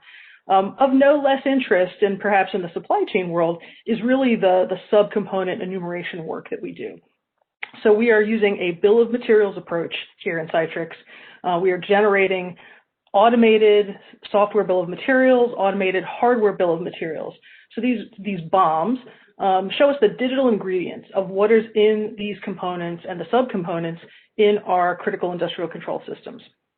So recognizing that SolarWinds is kind of the latest example of this type of supply chain compromise, we leverage the bill of materials that we're generating in Citrix as the basis for vulnerability testing to stand up a parallel effort in response to SolarWinds, partnering with NTIA, that's part of the Department of Commerce, and they have been running a program on emphasizing software bill of materials for quite some time. So we're partnering with them to launch an energy sector proof of concept, which we stood up last month, to really show that for the energy sector, how can we automate the generation and exchange of bill of materials, and that does a couple of different things. It's really driving towards demonstrating bill of materials as an emerging standard means of digital capture and exchange within and among organizations, both supporting security and showing the digital ingredients of what is in those things, and then also, commercially, how as businesses exchange commercial standards with one another of who they'd like to do business with. This is an emerging medium of exchange that we're trying to really promote that will help generate supply chain visibility at the subcomponent level that we have not heretofore been able to get to. And so, having been in the supply chain world in the defense and intelligence community for quite some time, we really want to get away from what I think has been the frustrating norm is some contract language boilerplate that says, oh, we're just going to make the prime contractor, the OEM, responsible for the security of all of their sub-tier suppliers.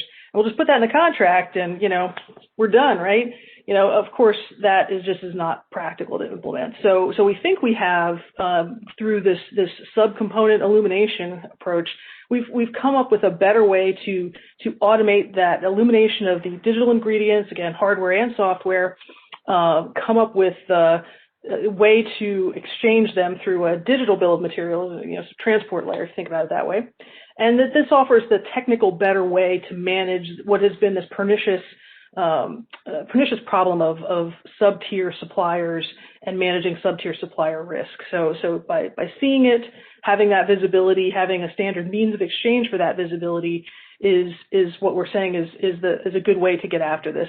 Obviously, there's a security use case there that having that visibility into what's in your stuff gives you the ability to manage risk from a security standpoint. And can we, using like our partners at the Department of Commerce, can we promote this as a commercial point of exchange? So for the Citrix participants, the manufacturers that we're working with, one of the artifacts from Citrix testing is a standardized format bill of materials that we're hoping and encouraging that if they have that in hand, they can start to use that as part of their conversation with their business partners, both the sub-tier, their suppliers, their customers. It's a way to just show what's in your work, as it were. So we're definitely demonstrating proof of concept for this for the energy sector on a number of different levels. We've stood up those programs now. We are looking at accelerating this for SolarWinds response. I think that we have a way to technically start to get after the problem in a way that's going to advance the state of the practice from what it has been. Just additionally, some of the efforts that we're standing up within CSER, we're looking at, again, leveraging this overall supply chain analysis platform that we've built in Citrix to look at some of the artifacts coming out of that testing, to look at how we can be proactive at getting after some of the more strategic areas of concern. So SolarWinds is just the latest example of the software that everybody has, but nobody knows that they have.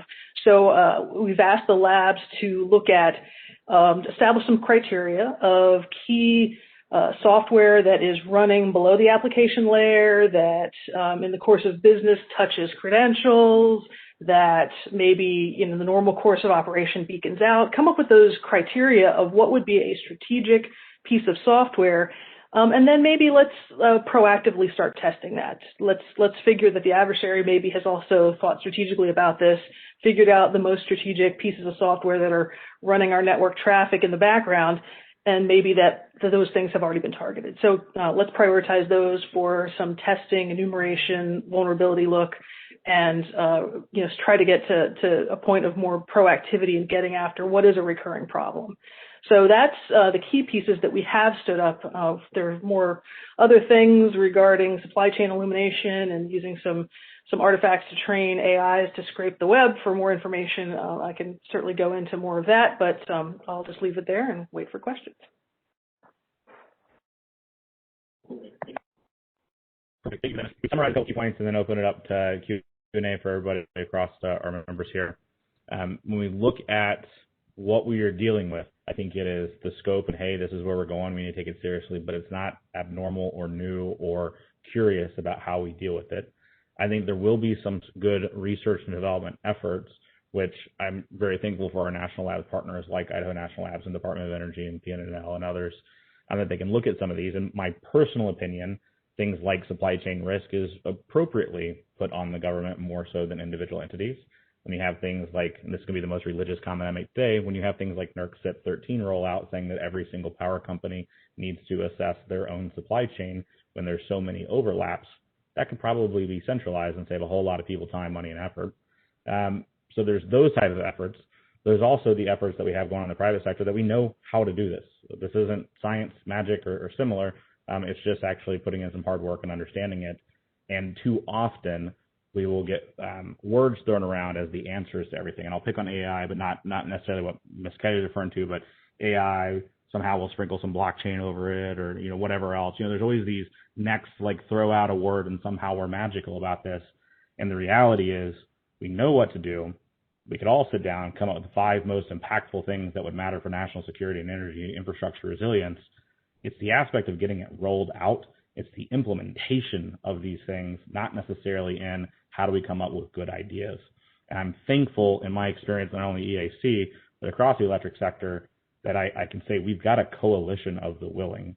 So our goal in GRINS is to position and make advice to DOE as well as the administration around the couple key areas that could really change the entire pathway that we're on, not to use the language of my neighborhood friends, not gold plating this and trying to put everything into every utility that we can. So with that, happy to open it up to questions from the members, ranging on the topic of GRINS as well as what's going on, how we get around it. No, we're not all going to die. Whatever variety of questions you might have around this, happy to explore. Oh, and I should mention, lastly, as I said, we're not done. The SolarWinds adversary compromise their supply chain companies. So or not, you're okay. Cybersecurity companies get targeted. We've seen Microsoft. At this point, my assessment to us was our chain is compromised. Questions on that?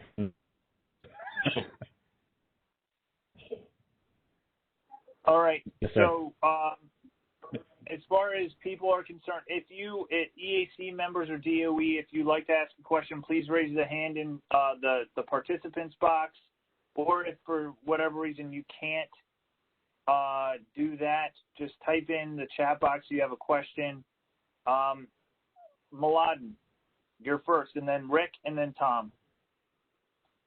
Thank you.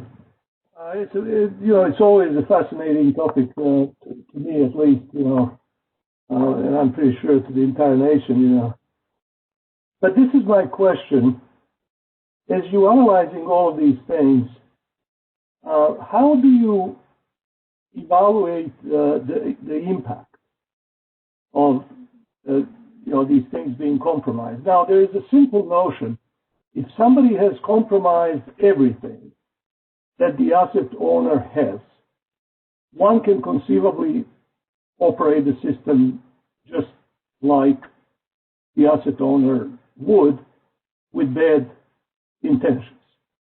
And then they can do a lot of bad things. But do you see that the existing infrastructure, I'm talking about control infrastructure, for example,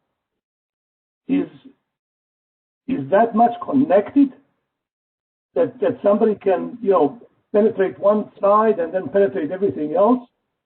And particularly as we talk about distributed, energy resources that are basically a resilience component for the grid operation. And is owned by other parties.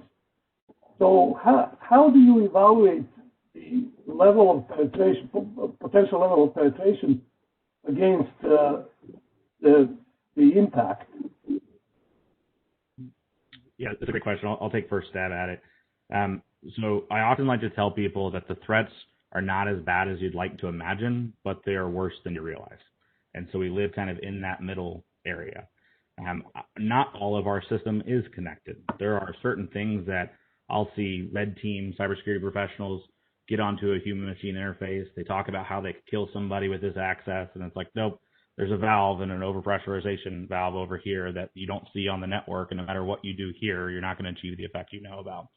And so I wrote a paper years ago with Michael Asante on this titled the ICS Cyber Kill Chain, which is to state that just having access doesn't mean you know the first thing about what you're going to do with that access.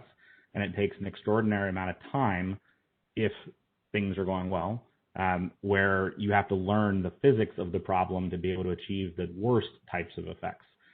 Now, the counterbalance, of course, is the topic that not everything is compromised, but more is compromised than people would like to believe. And so my view on this from a national security perspective is maybe a little bit different from an individual company perspective.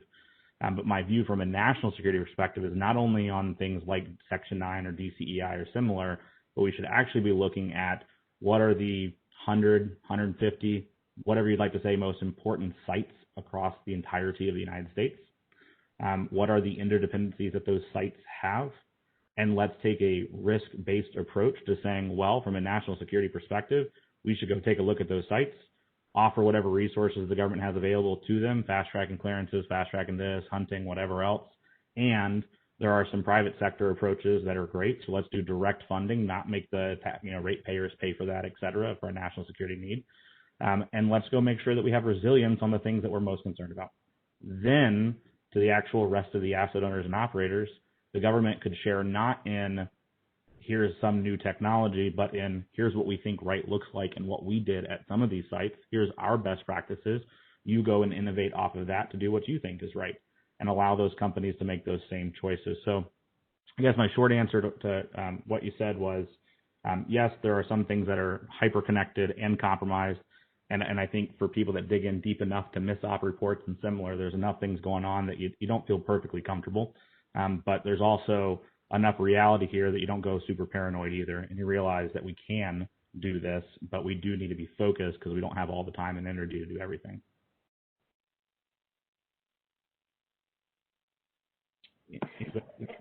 And I'll just add that, of course, and Rob already mentioned that one of the programs that we've got at Department of Energy in partnership with our national labs is cyber consequence informed engineering, where we're really taking a red team approach and working directly with operators to think about, if you were the adversary, what would you do to shut down this plant, and then you build from that perspective on how to lock down and secure those things. So that really is getting to that impact analysis to inform protection. I guess I'll just throw in a quick utility perspective because it's with scarce resources, you always try to calculate what's the return on investment, and it's like asking what's the value of insurance. However, we have thought a little bit about in an industrial climate and when there's competition amongst communities or even countries for siting, manufacturing or production and so forth, if you've made investments in cybersecurity and have a reliable system in the same way that you have a hardened, resilient system anyway, that can be a value stream or a competitive advantage. And we think about that in terms of, we've actually had that conversation with U.S. Coast Guard, for example. If they're picking communities, it's kind of nice to know that some utilities kind of know where they are and where they aren't with their cybersecurity platform and so forth.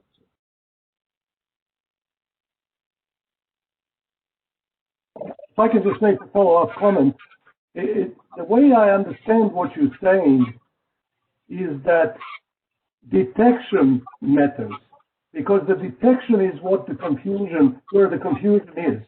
If I haven't detected it and it's there, that's bad, and that's where maybe the disconnect. So, are you saying that the detection is really the most important part here? And then, of course, the impact after that can be unfolded. No, this is a good question. So again, I would say, based on my view of the investments we've already made, detection is now the most obvious place to focus. And so when we've looked at a lot of prevention-based strategies before, when you get compromised, especially in supply chain, you have no detection or response capabilities, we shouldn't be too surprised about where we are. But again, it's not appropriate. That is where we are today. But the thing that is confusing about detection for most people is it's actually not an entirely focused discussion on innovation. A lot of time it's on culture in companies. And so just to pull from my experience here without speaking about my company too much, we will go do, let's say, detection work in places and find out that the IT staff haven't partnered with the transmission substation staff or the plant staff. And so they're looking outside the plants on north and south traffic, not inside the plants on east and west. And they go, yeah, we've got visibility and detection. And it goes, no, you don't. You've accomplished effectively nothing and spent a lot of money to get there. And so I don't think it's so much. I do think the detection is the place that we are lacking the most. And I would actually extract it out from detection to say visibility, some at subcomponent level of software and hardware, some at network visibility, some at just understanding what's happening in one utility versus another. But it is not a topic of let's think of a new way to do this. It's a topic of let's figure out how to actually get what we know to do, which is always going to be a combination of that technology and people piece. And the piece that I see the biggest struggle in right now is the culture piece inside these companies. But to defend my plant managers, I will say for all the cybersecurity staff that take their enterprise cybersecurity strategy and copy and paste it into the plant and ask somebody that's been working 18 hours why they didn't patch something that nobody cared about, it's not exactly the right strategy either. So it's not that anybody's being inappropriate, but we can do better.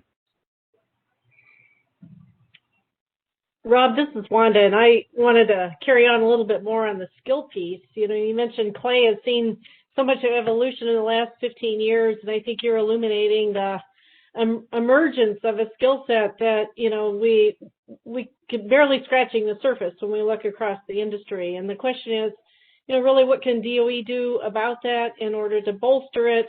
And I think it's not only the skills, but kind of the organizational systems, because even, as we talk about resiliency from a cyber perspective, there's kind of the physical, there's a lot of aspects of resiliency. And so there's a coordination element that comes with this as well, where we're not necessarily used to working across those domains. Can you just comment on, how you see us most effectively working through this aspect? Yeah, and then obviously I think Ms. Caddy will have some good perspectives on the DOE side as well. But I don't think anybody has ever had to wonder my opinion, so I'll be extraordinarily candid and transparent to you here. I think we spend a lot of time admiring the problem and talking about who has the responsibility and very little time in actually fixing it. And I have seen more infighting between DHS and CISA writ large, or DHS and DOE on this topic or similar, when actually there's a lot of people in the private sector waving their hands going, well, actually, we're the ones that are doing this. So let me address workforce development for you. Years ago, I authored the only class in the community about how to respond to these style of attacks in industrial. Trained thousands of people now. And the problem I see is not in the fact that we don't know what to train people on. What I see is if you're a grid operator, and knowing, of course, there's not just one grid in our United States, but if you're a grid operator, there's a lot of training and certifications, and you're going to be a NERC certified operator to touch that keyboard. In the moment the power goes down, there is no expectation of what certification, validation, et cetera, who comes in to help on that. And so I think it's laughable that when we talk about workforce development, I don't think we've set national requirements of what that looks like. So I can train up all the people in the world to have the skills, but until the community actually puts a framework in place of here's who can and can't, that's a very difficult conversation to have in terms of why you should invest in those skills. From, again, not to be too unfair to my CSA, DOE, et cetera, brothers and sisters, although I love them very dearly, I will say that in my time in the National Security Agency, and I testified to the Senate about this in 2018, the belief in government that they had this crystal ball and the magical view and we know best and it's classified but we can't tell you was a lot of groupthink. And the moment I got out the private sector and started getting visibility in these companies as customers responding to attacks, et cetera, I had more insights into the threats at my company than my entire time running the mission at the National Security Agency. And so my belief, and I'll use it as a bold word of belief, is that government has some extraordinarily useful powers, authorities, smart people, great innovation, et cetera, that they can bring to bear, but it can't be on every topic. And there are certain topics that the private sector has won over in spades. And if we're constantly fighting about roles and responsibilities, or, we're talking the DCI thing, every single CEO I talk to in the power sector says, DHS comes in and says this, DOE says this, FBI says this, National Guard says this, the base commander says this. It's not a lack of willingness, it's a lack of combined strategy and answers of here's what we should do. So again, not to be unfair to them, amazing folks and similar, but we can't just say public sector and private sector and treat the private sector as a industry. We need to look at, no kidding, if this were to go down, who are you going to call? What's going to be the strategy? Let's not pretend that everybody has a right to be there. All right, Rob, there's a lot to unpack there. You made me want to hold up my bubble chart. God, I was literally thinking about the bubble chart. Yeah, good job. And, I was at the White House when we pushed that out, and it was a Herculean effort. So, I think one of the challenges, one of the really interesting things about cyber is that it's for everybody and affects everything. And how do you really organize to get after what is the jointest of joint missions?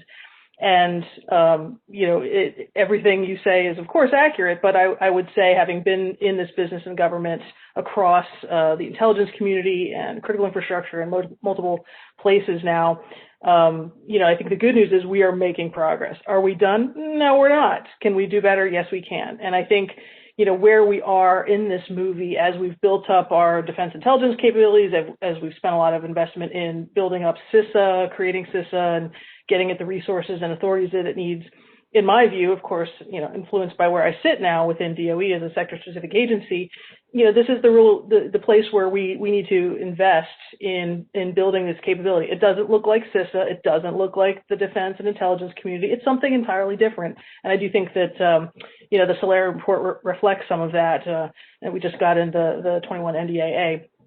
So I think that this roles and responsibilities, we're still working on that. We're still sorting it out. That will continue, but I do see a trend towards that getting better. I think the sector-specific agencies are the place where we really do have that tight relationship with industry and can bring that into the discussion in those inside the federal, tables and SCIFs and whatnot. Those reflect those perspectives is really the job that we can do and help introduce that dose of realism into those conversations, if you will. So work to do there. I think, I think it's all to the good. But we can't get after this without the partnership between government and industry, and the powers that government has, the convening powers, the ability to bring people together to work on what is a joint problem, to define the problem space as the joint problem, so that we're not we're getting apart from where the business competition exists and getting into the place where we have defined the problem in the way that enables us to work together on solving it. I think that's the place that we need to accurately scope out and work on. And last point, sort of getting into the many things that you put out there, we do really want to spend more time investing, less time investing on incident response, more time investing on left of boom activities. And one of the things that the Department of Energy has kicked off recently, we did get a mandate in the 2020 NDAA to stand up something called the Securing Energy Infrastructure Executive Task Force. And the number one task for that task force, given to us by our friends in Congress, is to develop a national cyber-informed engineering strategy. So this builds on the intellectual capital that's been built up over the last several years by the Idaho National Labs, but really looking at how do we, and the number one component of that strategy gets to culture. And the premise, the hypothesis that folks have put out is in the engineering world, and engineers are the target of this strategy. In the engineering world, a culture of safety was introduced in the 1970s that didn't exist prior. And there was a whole lot of things that happened that created that culture of safety that has now become inculcated in the engineering mindset, in engineering curricula, workforce development, all along the stack there. So how can we learn from that culture of safety example and follow the same playbook to come to really indoctrinate a culture of security in the engineering world? So that's sort of the jumping off point that we're looking at as part of that strategy. So I'll leave it there. Thanks, Sherry.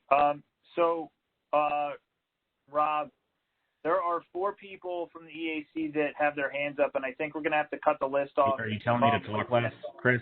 Are you trying to tell me to have shorter answers? Because I'll get there, man. Yeah. Negative, Ghost Rider. What I'm trying to no, it's fine, Christopher. Okay. Well, what I'm trying to say gently is no one else can ask questions after the 4 of these people. So I have Rick, Tom, Flora, and then Representative Parsons. Great, thanks. So Rob, you and most of us are big advocates for making the investments and introducing the protective measures for cybersecurity. But you mentioned one of the lessons of this was, and it sounds like some of the concerns was the response and the recovery, that other part of resilience. Could you just expand on that and maybe just reinforce what everyone on the EAC and any audience that is here listening today, what we should be doing and thinking about, what DOE has to continue to reinforce? Absolutely. So I think at a base level, if we call it visibility detection, whatever we call it, there's a forensic capability that's missing to get to root cause analysis, which is fundamental to any engineering discussion. And so when we knew exactly what to look for, we had the technical indicators, the data to look for of what happened in the first step of this intrusion in solar winds, which you don't always have. You can't just rely on technical data, although that's always a thing people tout. But when we knew in this case, actually, here's like 3 pieces of data that if we could find this, we can prove that you are okay or not. When we went with those 3 pieces of data out to the community, nobody was collecting or storing that data. So without having any forensic capability, even when we know exactly what it looks like, we have no idea. And so there's a lot of cybersecurity people that talk about find the unknown unknowns. I'm like, hell, I just want to find the knowns at scale. Let's start there. So we need a base level of forensic capability, whether you call it visibility detection, whatever else. And to me, that starts a lot with, and I'm biased on this, but a lot with networks, because a lot of these systems that we have aren't the traditional Windows system, put a EDR, antivirus, whatever else on it and get logs. It's not where's the vulnerability. It's how could I misuse the human-machine interface to load logic onto the relay? How could I misuse the human-machine interface to open up the circuit breaker, just like an operator might in an actual de-energizing event? Basically, all the lessons learned at Ukraine 2015 and 2016 that we still haven't consistently applied. So that's the starting point. And to get into your question on the resilience and recovery piece, I think it's really, again, kind of the twofold of who actually is authorized to be a part of that. And that's not even just my company, DOE, et cetera discussions. That's even in your company. You know, the operations manager may not even know if IT is going to be involved in it or not. IT might have a paragraph in their incident response plan that says, call the plant manager. They're like, who are you? You know, and so there's that needs to be solved. And the second piece of it, though, is, again, kind of the not necessarily I think the workforce development, though, it does tie in very nicely, but it's also what scenarios do you want to be involved in. And I'm glad you're working on the resiliency metrics project, because metrics are like the worst thing for cybersecurity people. Get in front of boards and they say, we saw 500,000 scans on the firewall. What does that tell me? What does that do? What's the purpose of this? We had a 98% phishing rate. Nothing that you're saying matters at all to the conversation we're having. But can you tell me, we know exactly what a Ukraine scenario looks like, start to finish, not one control, but start to finish. Start to finish. Do we have protective, detective, and responsive controls along that? Yes or no? And the reality is most people can't answer that question. So I don't know how we're going to have resilience if we don't even know the scenarios. And I'm glad Ms. Caddy talked about the safety culture, because in the safety culture, especially in oil and gas and paper and pulp industry, you do process hazard analysis, PHA, to get to what you want to design safety around, which means a start to finish scenario, not do I have phishing controls or patching. It's what is the scenario? And until we can get people out of the security controls mindset and into what are the scenarios we're trying to protect ourselves against in the first place, we're never going to be successful.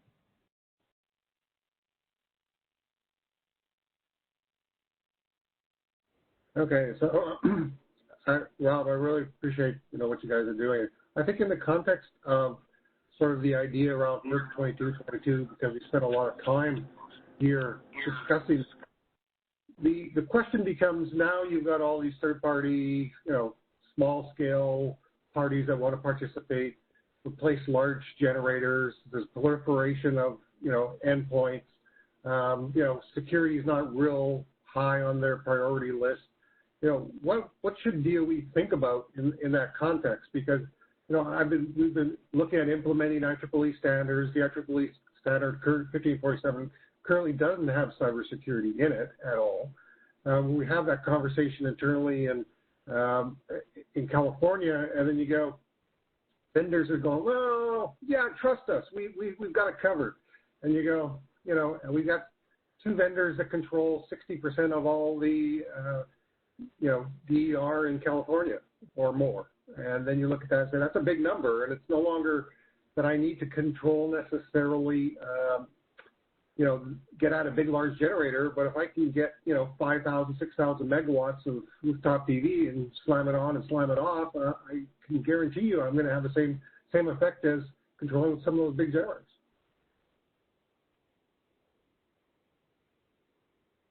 Yeah, so I think I have a comment on this one, but very briefly I will say I'm probably a bit extremist on this, and so I don't know if this is the right answer, but here's my opinion. If you are actually operating national critical infrastructure or have a national critical infrastructure impact, the ability for you to choose any vendor on the planet that you want to do business with and for them to be able to do anything that they want in that contract, I don't think that flies. And so I would say that we have to be reasonable, though, about what that means. You can't just say, you must do your development in the United States. Congratulations, every small business you just killed. And so there's a lot of back and forth here, but I do think we need to take more of a approved list versus a block list approach. And I think we need to understand that when we talk about renewables and we talk about the wind farm that's getting connected up or similar, and it's operated out of Spain, that's an issue beyond vulnerabilities.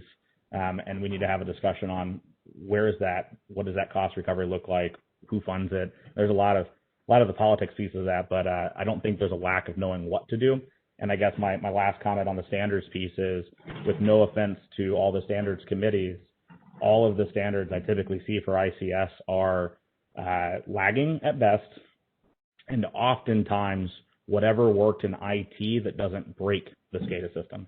Not what reduces risk, not what are we trying to solve, but what can we apply without pissing off the engineer. And I don't know that that's put us in a great place. I again, there's a lot to unpack here. I'll say not all standards are equal. There's compliance standards and then there's technical standards, two very different animals, some more effective than others. Of course, I will say that my answer to, the previous discussion above is you're making the case for me for security by design, the cyber-informed engineering strategy that we're coming up with, really getting at the design level and trying to drive those problems out of the components, the systems at the design and implementation level rather than remediate after the breach. So I think all of that makes the case very coherently. And I think I'll leave it there because I probably missed something else, but there's a lot in that conversation. I'm mindful of the time. Thanks. I'll just add one little thing. We hate black box controllers.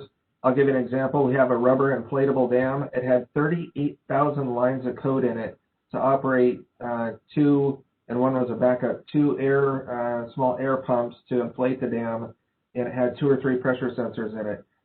It was so expensive to support that, and there were so many vulnerabilities just in their own code because it was so cluttered up because they sell 4,000 these things. It just kept every bit of code for every single customer. So one of the advantages of just having 10 lines of code in your PLC control that is that it's one less third-party vendor and not only a vulnerability, but a dependency. Now it's our piece of equipment. We control it. So.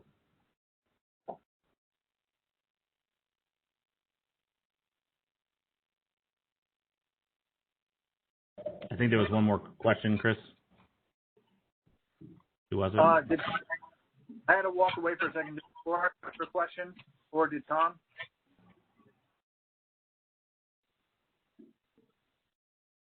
No, I'm good. I think it was Don. Don is the next one. I think, just to be respectful of the other committee's time, I think they're supposed to start right now. And so for any other questions, we need to submit them maybe in writing, and we'd be happy to follow up with anybody. Wanda, I turn it over to you. All right, Robert, thanks. And thanks to the panelists. Great job. Really appreciate your insights. Yeah, clap. Hey! So with that, we'll go on to the next subcommittee report. And that would be smart grid. So Tom, I imagine you have some slides that Chris needs to share. Yeah, absolutely. Okay. Matt, you got that?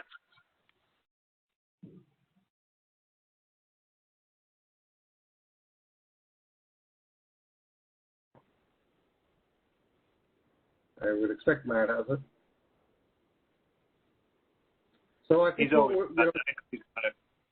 yeah, there he is. Good job, King. So, so if you go to the next slide, I got 20 minutes. So, I think one of the things we're going to talk about a couple things here. Briefly talk about the smart grid annual assessment. Talk about the big data. We're going to have a vote on that. State-level coordination. We've already had some conversations. Talk a little bit about the advanced grid, and then talk about some resiliency pieces. We don't got a lot of time, so if we go to the next slide.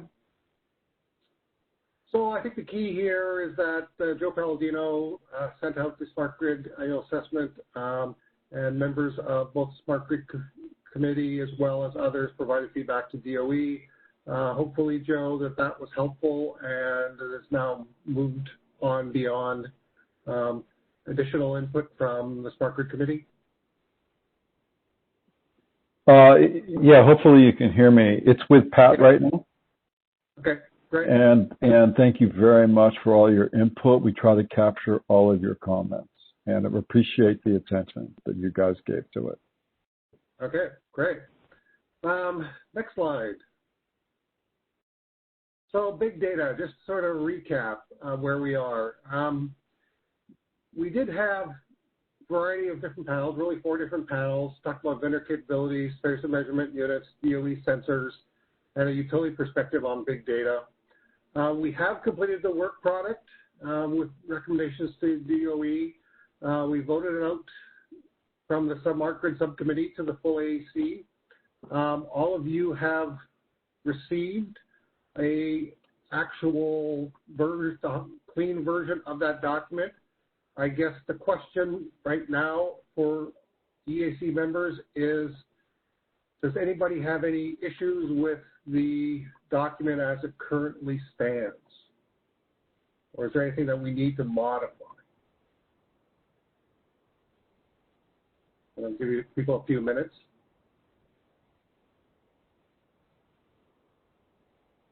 Okay. Well, hearing none, then I guess what I would ask for is someone put forward a motion to for a vote on the inclusion of this document, a recommendation to forward it to DOE. Do I have a first? Tom Paul Hudson, so moves. Okay. Do I have a second? Yes, second, Tom. Okay, great, thanks. Okay, so I think we're holding up hands is impossible. Does anybody have any objection to sending this on to DOE as a recommendation?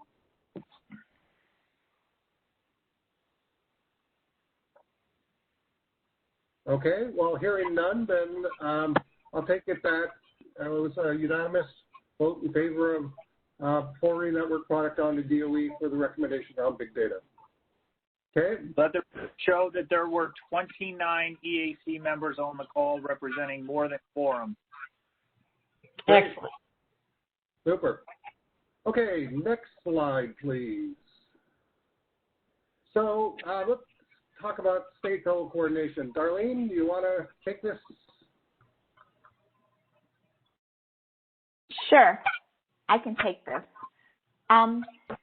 So what we did was, the last time we came to you, we were still working on the interviews.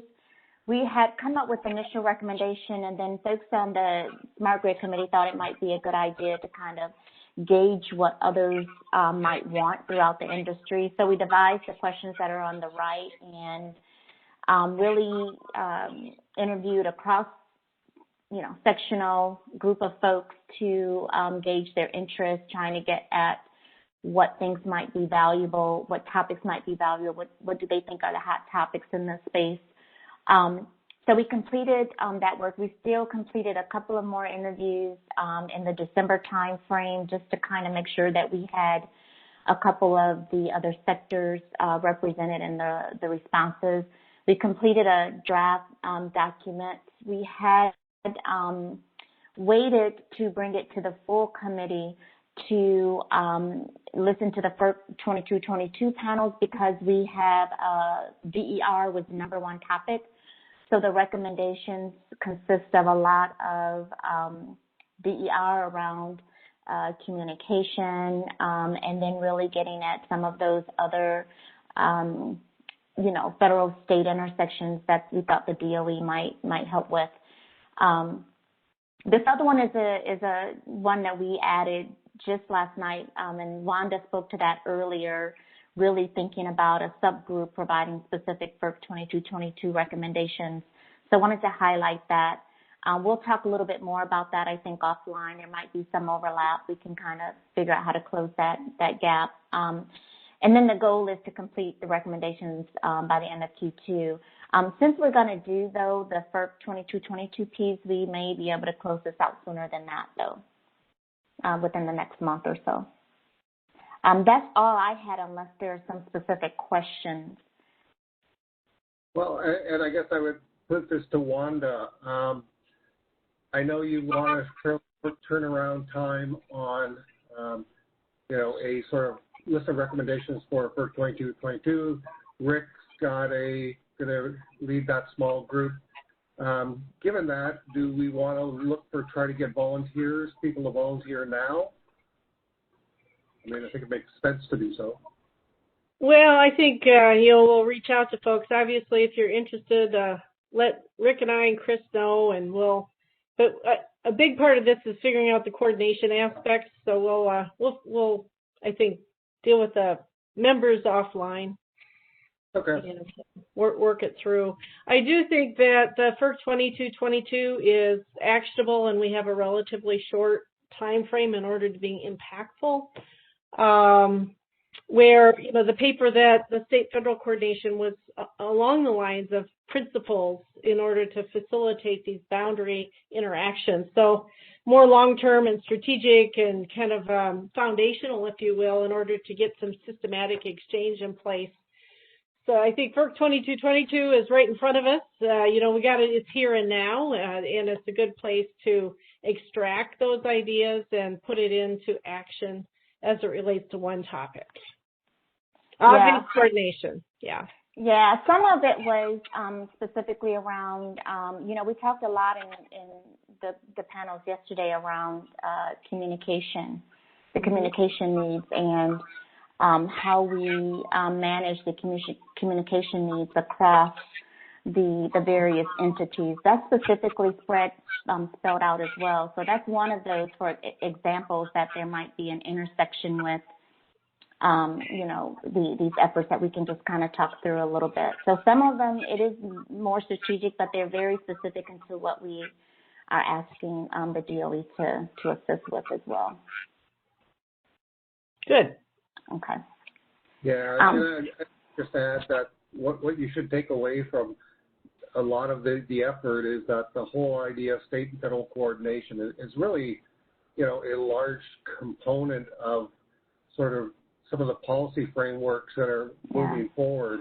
The challenges here get to be that, the states, we had a conversation around energy storage, conversation about what's happening in California. You look at what California is driving, and then you look at, well, how does that impact, what's happening federally? What are the roles and responsibilities? Who should be doing what? And it's pretty clear that, are the state and federal, entities coordinated? And in many respects, they're not. And, and then we get into this conversation we just had with regards to cybersecurity and security in general. Talking about national security, clearly that's a federal role. And then you look at, well, what does the state want to do in this? And, from my perspective, sitting there on some of these committees, at the state level, you see just a real desire to push forward policies without any recognition of any sort of national security implications. And let's just, this stuff is great, so let's just keep pushing it, and more the merrier and the better it is. And then you get into, well, that's an approach, but it really does open you up to a lot of vulnerabilities. So that's sort of where we're going with this. For those of you who aren't on this Smart Grid Subcommittee, haven't heard of this before. So if you go to the next slide. Okay, so we are in the midst of, and Daniel Gray's been helping me as well as as others, and we've had a lot of conversations with Joe Palladino. I think Joe's probably still on the line. We've created this spreadsheet that we talked about. We've, sort of flushed it out a little bit more. We're really putting this together into the template as we speak. And it's really all about, and this is also, if you were paying attention to some of the conversations, this whole idea of advanced grid, what analysis needs to happen, what are the implications, what are the costs, who does what, where those responsibilities lie, which scenario should be the best, could be the best.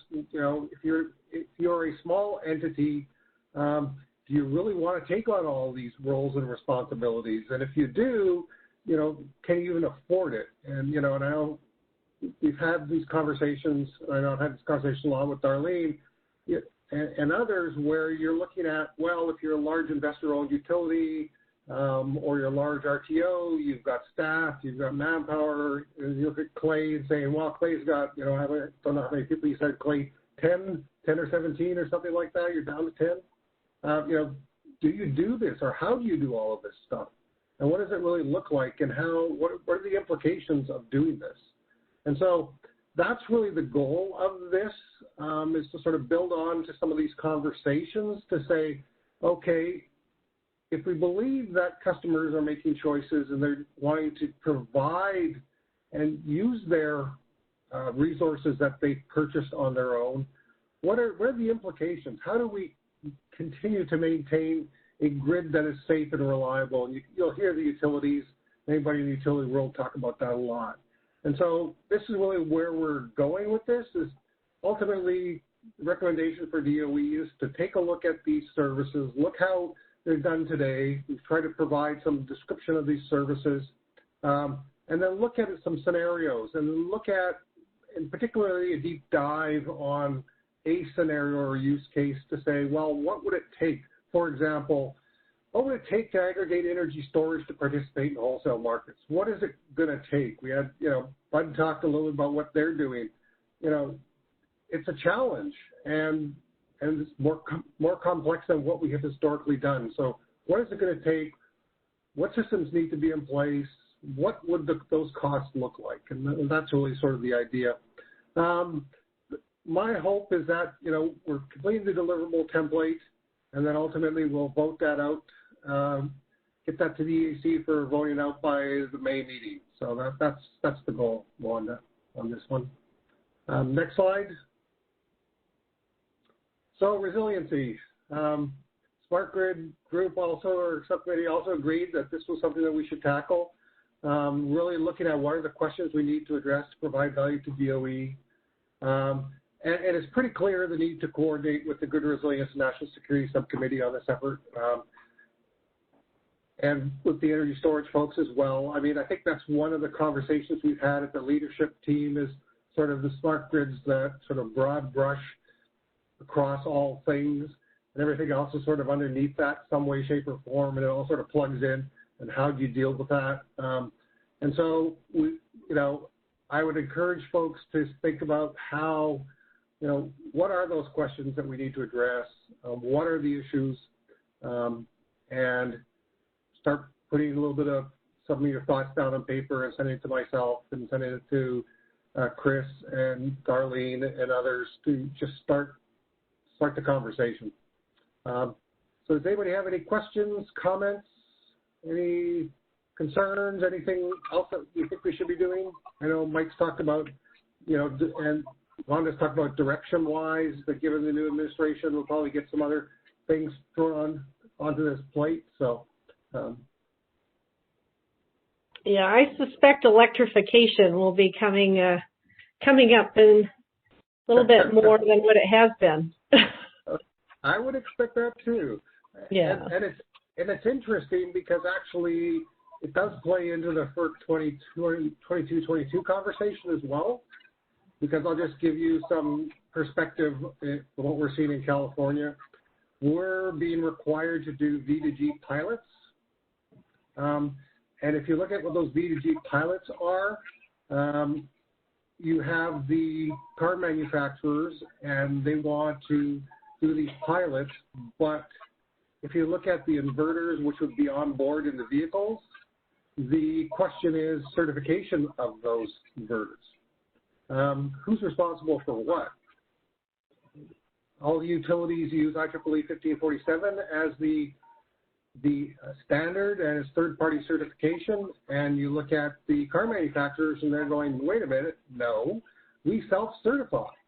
We don't want third-party certification. And oh, by the way, we're not ready to go to the latest, greatest IEEE 1547 2018 standard that you're now implementing. So lots of more interesting conversations to come. So with that, Wanda, I'll give you a few minutes back. And the one thing okay, great. Yeah, congratulations on the big data report and getting that passed and approved. That was a Herculean effort that we've been looking at from various perspectives for a while. So it's nice to have it passed along and, documented very well. Appreciate it. One thing you mentioned, Tom, and I might be good to illuminate a little bit more, is the idea of a product template. And what we thought about doing is, as we are beginning to embark on a work product, that we actually take the time to scope it out, and to the extent that there's coordination needs across the subcommittees, it gives us the same visibility as what we would a panel. So it helps to get the scope squared away early and make sure that we understand who the participants are. And we'll have some conversations across subcommittees to the extent that it's needed, if it's maybe jointly sponsored or, sometimes there's a need to get this work product in the review process across sooner rather than later. So those are the kinds of things I think this template can do, and it shouldn't take that much time. Are there any other comments for Tom and Darlene before we wrap up the Smart Grid Subcommittee? All right, hearing none. Good job. Now we'll go ahead and move on into storage. Lola. Thank you. Can you guys hear me? We can. Awesome. So we are the last ones after a pretty sensational 2 days. I think we beat all of our expectations in terms of engagement and content. I feel a little bit of pressure to be brilliant, but I don't think we can be brilliant this afternoon. So instead of being brilliant, we're going to try to be really brief. So Chris, if you get the slides up, or Matt, thank you. So to continue with our tradition, we're going to have Neha from the Hydrogen Office to give us a little update. I know that we had negotiated that she would go last, but I think it's best if she goes first. Now, can you just bring the first slide? The very first slide, that one, perfect, because we don't have a slide for Neha. So Neha, if you're there, can you just take it away, and then I'll give the subcommittee update.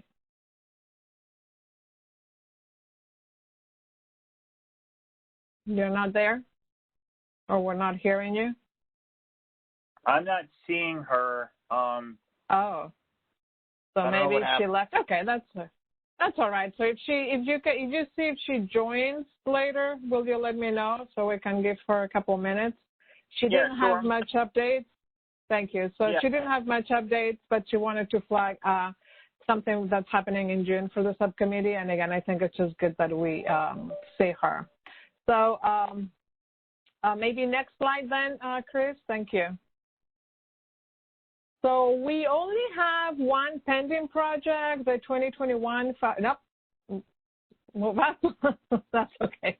2021 5-year assessment plan, and then we are thinking of a few topics, but we haven't really honed in on any. We are having a subcommittee call next week.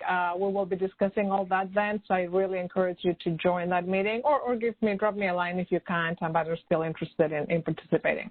So the next slide, please, Chris. So our pending project, we've discussed it several times already. It is the one up. Thank you. The 2021 energy storage assessment.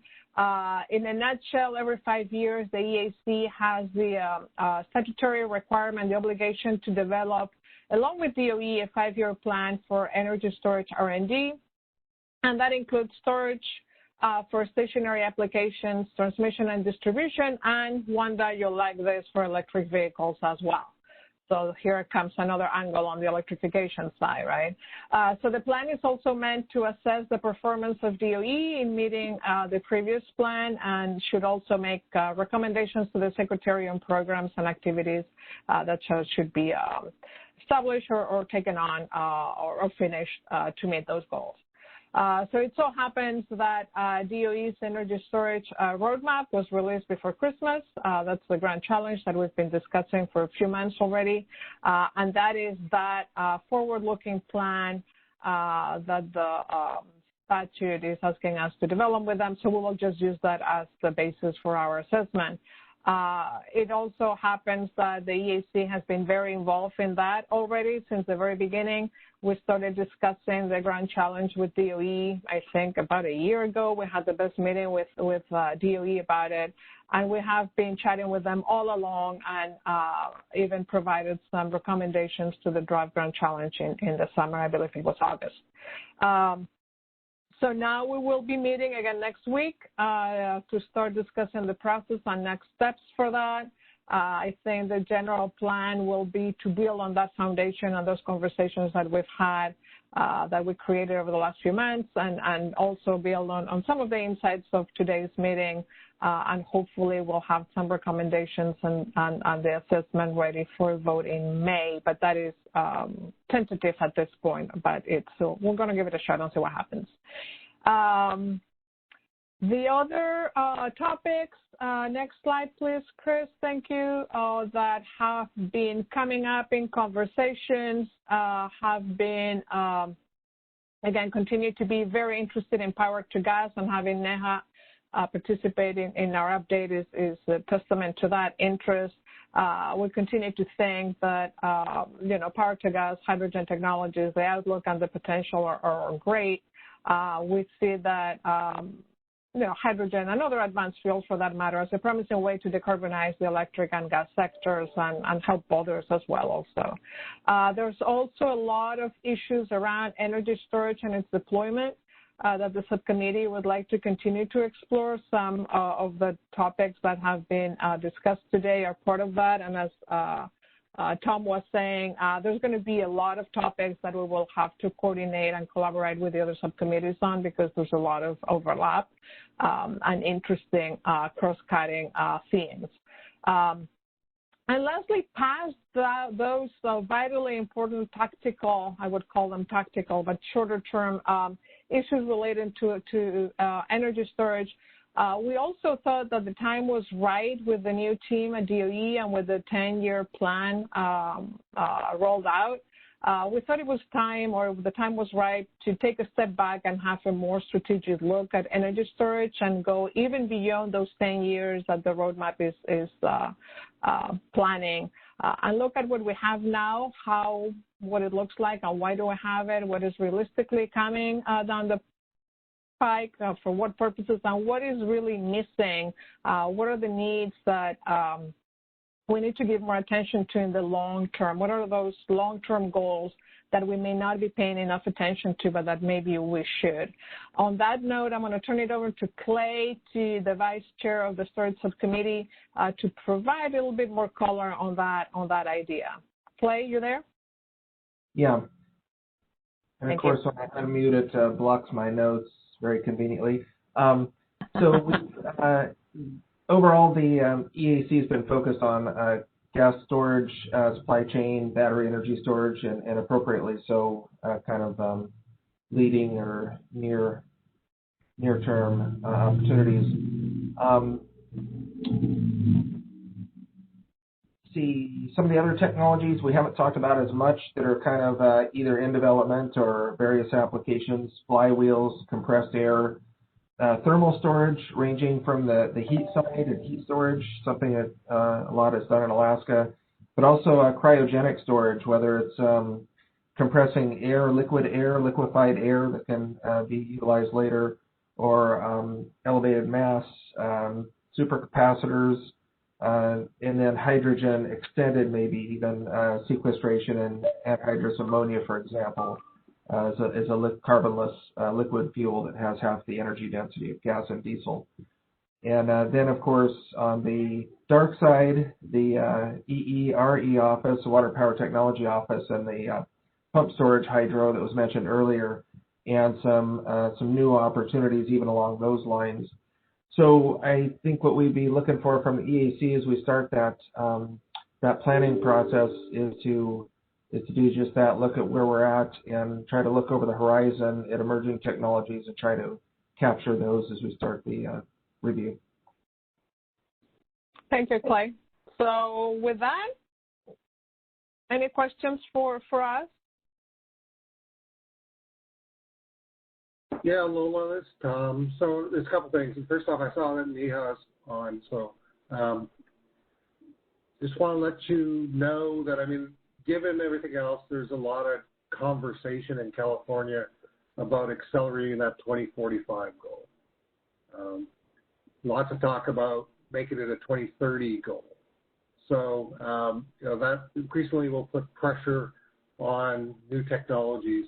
In many respects, I think when we talk about hydrogen as a long-duration energy storage, we're looking at some deployments within our service territory. The question becomes, to a certain degree, for DOE, how big, how fast. And there's lots of stuff going on in Europe, but at a much larger scale than what we're doing here in the U.S. And there's potentially a need to take a significant step forward. So just food for thought. Yeah, no, I thought that's very insightful, Tom, and those are the type of things that I think we're hoping to start unpacking in the months to come. Absolutely. So Neha is on. Neha, you're there? She may be muted, but she is there. I see her. Oh, yep, sorry. Okay. Can you hear me now? All right, good deal. Yes, we can. Thank you. Thanks, Lola. So my updates, so I think some of you might be familiar with our annual merit review.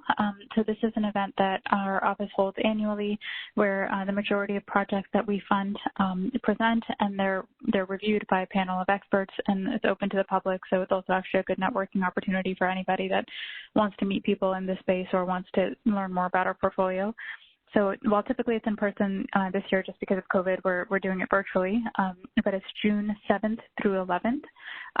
After this meeting, I can send you guys a link to register. I think it's a good opportunity, even just to meet the speakers and be able to ask them questions live, and all the proceedings are put online subsequently. And on that topic, we actually also had a webinar last week where our H2 at scale analysis was presented, and that was recorded and is online, and so I can send you a link to that as well in case anybody missed it and wanted to be able to attend. Many of you had, I think, seen our work on long-duration energy storage several months ago, characterizing the cost of hydrogen, flow batteries, natural gas with CCS, pumped hydro, and the many other different types of long-duration energy storage in a high renewables grid. So on the basis of that work, the labs developed a tool that can be used by anyone in the general public to characterize the levelized cost of energy storage given like user-defined assumptions. So somebody could change the cost of the electrolyzer or the cost of the flow battery or, whichever technology you want to simulate. So we're getting in the process of hopefully releasing that within the next month or so. So maybe at one of your future meetings we can do a presentation on that if that would be valuable. And then lastly, a key aspect of our office's focus is transportation. So we're in the process of wrapping up an analysis that characterizes the total cost of ownership of fuel cells in Class 4 and Class 8 heavy-duty vehicles, and basically compares it today to the cost of diesel, CNG, and other emerging powertrains, and then also if our technology targets are reached, how that TCO would compare and how it might vary if there were other market drivers, like for instance, a driver for rapid refueling or a driver for limitations of payload, how that would modify the TCO. So I'll keep you all apprised as that work concludes. And that, I think, is it. Wonderful. Thank you, Neha. All right. So, Annie, we have a couple more minutes left. Any questions for us or Neha? Or anybody else? Or we should just go to happy hour. Lola, just I know to Clay has been. Yes. You're ready for happy hour? I am a virtual happy hour. It's just afternoon here. Just to Tom's comment, and it's a kind of apropos given a city council meeting I had last night. I literally watched our city council task our city manager with about 5 years of work that they want done by our next regular meeting 2 weeks from now. And so moving those targets from 2045 to 2030, the problem is that election cycles range from 2 to 6 years, and product and process development cycles can take decades. And so we either need to have longer terms or better expectations, because it feels like the customers are saying, we want tomorrow's grid tomorrow, and the politicians say, let's be reasonable. How about day after tomorrow?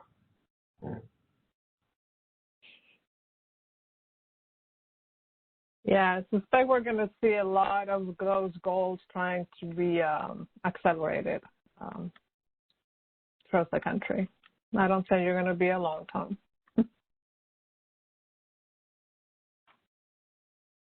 All right, Wanda, back to you. Okay, very good. Thank you, Lola, the Storage Subcommittee, greatly appreciated. At this point, I know that we're a little bit ahead of schedule, but Chris, have you gotten anybody that wants to participate in the public comment? I have not received any emails or notifications in the chat. If there is anyone on the call currently that would like to give public comment, please state your name, your affiliation, and we'll give you. We can give you 2 to 3 minutes. Oh, I see Dick Brooks. So Dick Brooks, please state your name, affiliation, and again, 2 to 3 minutes of comment. Thank you, Chris. So my name is Dick Brooks. I work for Reliable Energy Analytics. My primary interest in this is that I work extensively within NASB on standards development. And so you folks, this information that you shared today is incredibly valuable. And I plan to bring that back into the NASB standards development initiative. And so what I really don't have a question. What I do want to say is this, though, that we've got, this information is incredibly rich. And I just want to make you aware of a couple of NASB initiatives that overlap or in some way dovetail with what we heard here this week. So NASB just launched a new standards initiative to define data element definitions and interactions between ISOs, RTOs, and other entities like DER aggregators to support Order 2222 and 841. The Southwest Power Pool is leading this initiative and is scheduled to present this work at the ISO RTO Council meeting on March 3rd. And I can post a link to that if you're interested. The other item I'm working on as well is with a NASB goal in it is working with PNNL and LBL on a proposal to develop a nationwide standard defining a grid services framework to support Order 2222. And that looks very promising. I expect that will come to fruition sometime in the spring. And lastly, just want to raise your awareness. This has to do with the recent solar winds discussion you had. The Department of Commerce and TIA is hosting an energy industry supply chain proof of concept using software bill of materials. That will be hosted by Idaho National Labs. And again, if there's any interest in that as well, I'd be happy to share it. Lastly, I just want to say thank you for the opportunity to listen and learn from some true experts in the field. I'll be sharing your enlightening insights with the NASB standards work that I'm participating in. I'm sure it will influence the discussions that we have. Thank you very much for your time, and thank you for sharing all your knowledge. Thank you, Dick. Thank you for your comment. Is there anyone else that would like to give comment? All right, Wanda, I'm seeing no one else, so I'll pass it back to you. All right, thanks, Chris. And just kind of wrapping it up here for the day, I have asked Mike Hayek, who's been, listening intently through most of the meeting, just to give us some reflections and thoughts over the last 2 days. Mike? Thank you, Wanda. I'm hoping one of these days we can get in person again, and then we could blast Chris for the happy hour locations he picks. In the center of my screen has always been Bob Cummings, and Bob is a real attribute to the grid and to our efforts here, not to mention everyone else. But let me talk about, I talked about a comment with Pat Hoffman, the Assistant Secretary, yesterday about what's missing, and there's a lot of things that were captured here are at the grid edge. On one end, you have hydrogen. We don't know how that's going to impact the grid, but it will. And that's at one grid edge. The other grid edge is Order 2222 will explode the data aspects of the grid down to the inverter level, and trying to aggregate and mitigate in an ancillary services environment these issues are going to be extraordinarily a good thing to tackle. But on the other hand, cybersecurity with all the third parties will enter in to try to get a backdoor to the grid. So these issues are very important. Lastly, energy storage we've always said it. We have the aspirations for renewables, and renewables are moving at a rapid pace, but we need storage as well. And I really think Order 2222, with the law of large numbers, may get the Tesla-type batteries in the millions to be the grid storage that may exceed grid-scale storage. Not including pump storage there, Mr. Cummings, but it's just an opportunity. Anyway, I entered in a note a few weeks back, Tom, about the grid edge, and always look for what's missing as subcommittee chairs to the conversation. Turn it back over to you, Wanda. All right, Mike, thank you. Yeah, I just want to say that I think this meeting's been extremely insightful. There's been so much information that's been shared, both by the panelists, but also between the EAC members through the dialogue. And I've learned a lot. I hope everybody else has as well. You know, as this material comes to the forefront for EAC, there's a lot of work behind the scenes. So thanks to the subcommittee leaders for all that you've done to lead your committees and to figure out the panels, the panelists, and thanks to, you know, obviously the moderators, Daniel, Sharon, Robert, for pulling the material together. I reflect back on GRINS, and it was just last meeting that, you know, they were launched. So there's been a lot of enthusiasm and work that's already done, and some quick turnaround here to bring this material to our attention here in this meeting. And thanks for that, because we all have, you know, other things that pull on our time, and certainly appreciate all your contributions, dedication, and just, you know, pulling together for the betterment of the overall cause. And to the DOE participants, I mean, a lot of you have been on the phone the whole time on Zoom, and I know it's a long haul, but it is important that you take advantage and listen and you know, hear it firsthand, because it's harder to catch it later. And that does kind of bring up one thing that I was thinking about, is a lot of these materials, you know, it's available on the website, but I don't know about you, but it takes a while to figure out where it is. It's buried kind of deep. There's been so many things that are happening, and they're happening so fast, and the materials are so good. Maybe we can think about a way to kind of elevate that and bring the visibility to it a little bit more, so others can take advantage of it as well. Anyway, that's about all I have. I, again, appreciate all your time. Our next meeting is in May. Chris, you'll have to remind me of the dates. They may be a little bit up in the air, but it's May 5th and 6th. 5th and 6th. So, yeah, at least put a block on your calendar for the 5th and 6th, and we'll keep you informed as time goes on. I certainly look forward to getting back again in person, but, you know, as long as we have to do it virtual, I think we've found a way to do that. Even though we may have to be flexible now and then, like we did in the beginning, but we will figure it out. So thank you for your time and your dedication. Really appreciate it. That's all I have, Chris. I'm adjourning unless you have anything else. Yeah, just a couple of quick items. Wanda just covered May 5th and 6th. Please mark your calendars. Wanda mentioned the website. As a matter of fact, Wanda, we are actually doing a website overhaul for the EAC, and also reworking navigation from the DOE page to the EAC website, so stay tuned. I also want to encourage anyone that may be from the general public still on this call to check out the ongoing series of spotlights of all of our members that we have posted. We continue to post them weekly, and you just get more insight into the expertise that every single one of the members brings to the table.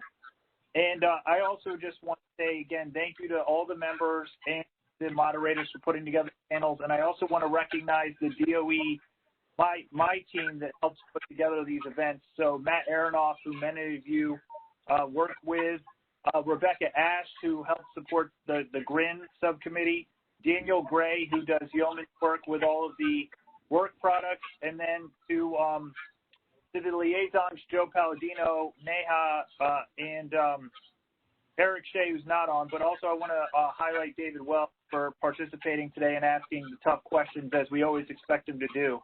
So with that being said, I will adjourn the meeting and say thank you, everyone, and enjoy the rest of your afternoons and weekends. Stay safe, and as Wanda would say, wash your hands. Right. Thank you. All right, Stay safe, everyone. pal. See you at the Starbucks happy hour. Yeah.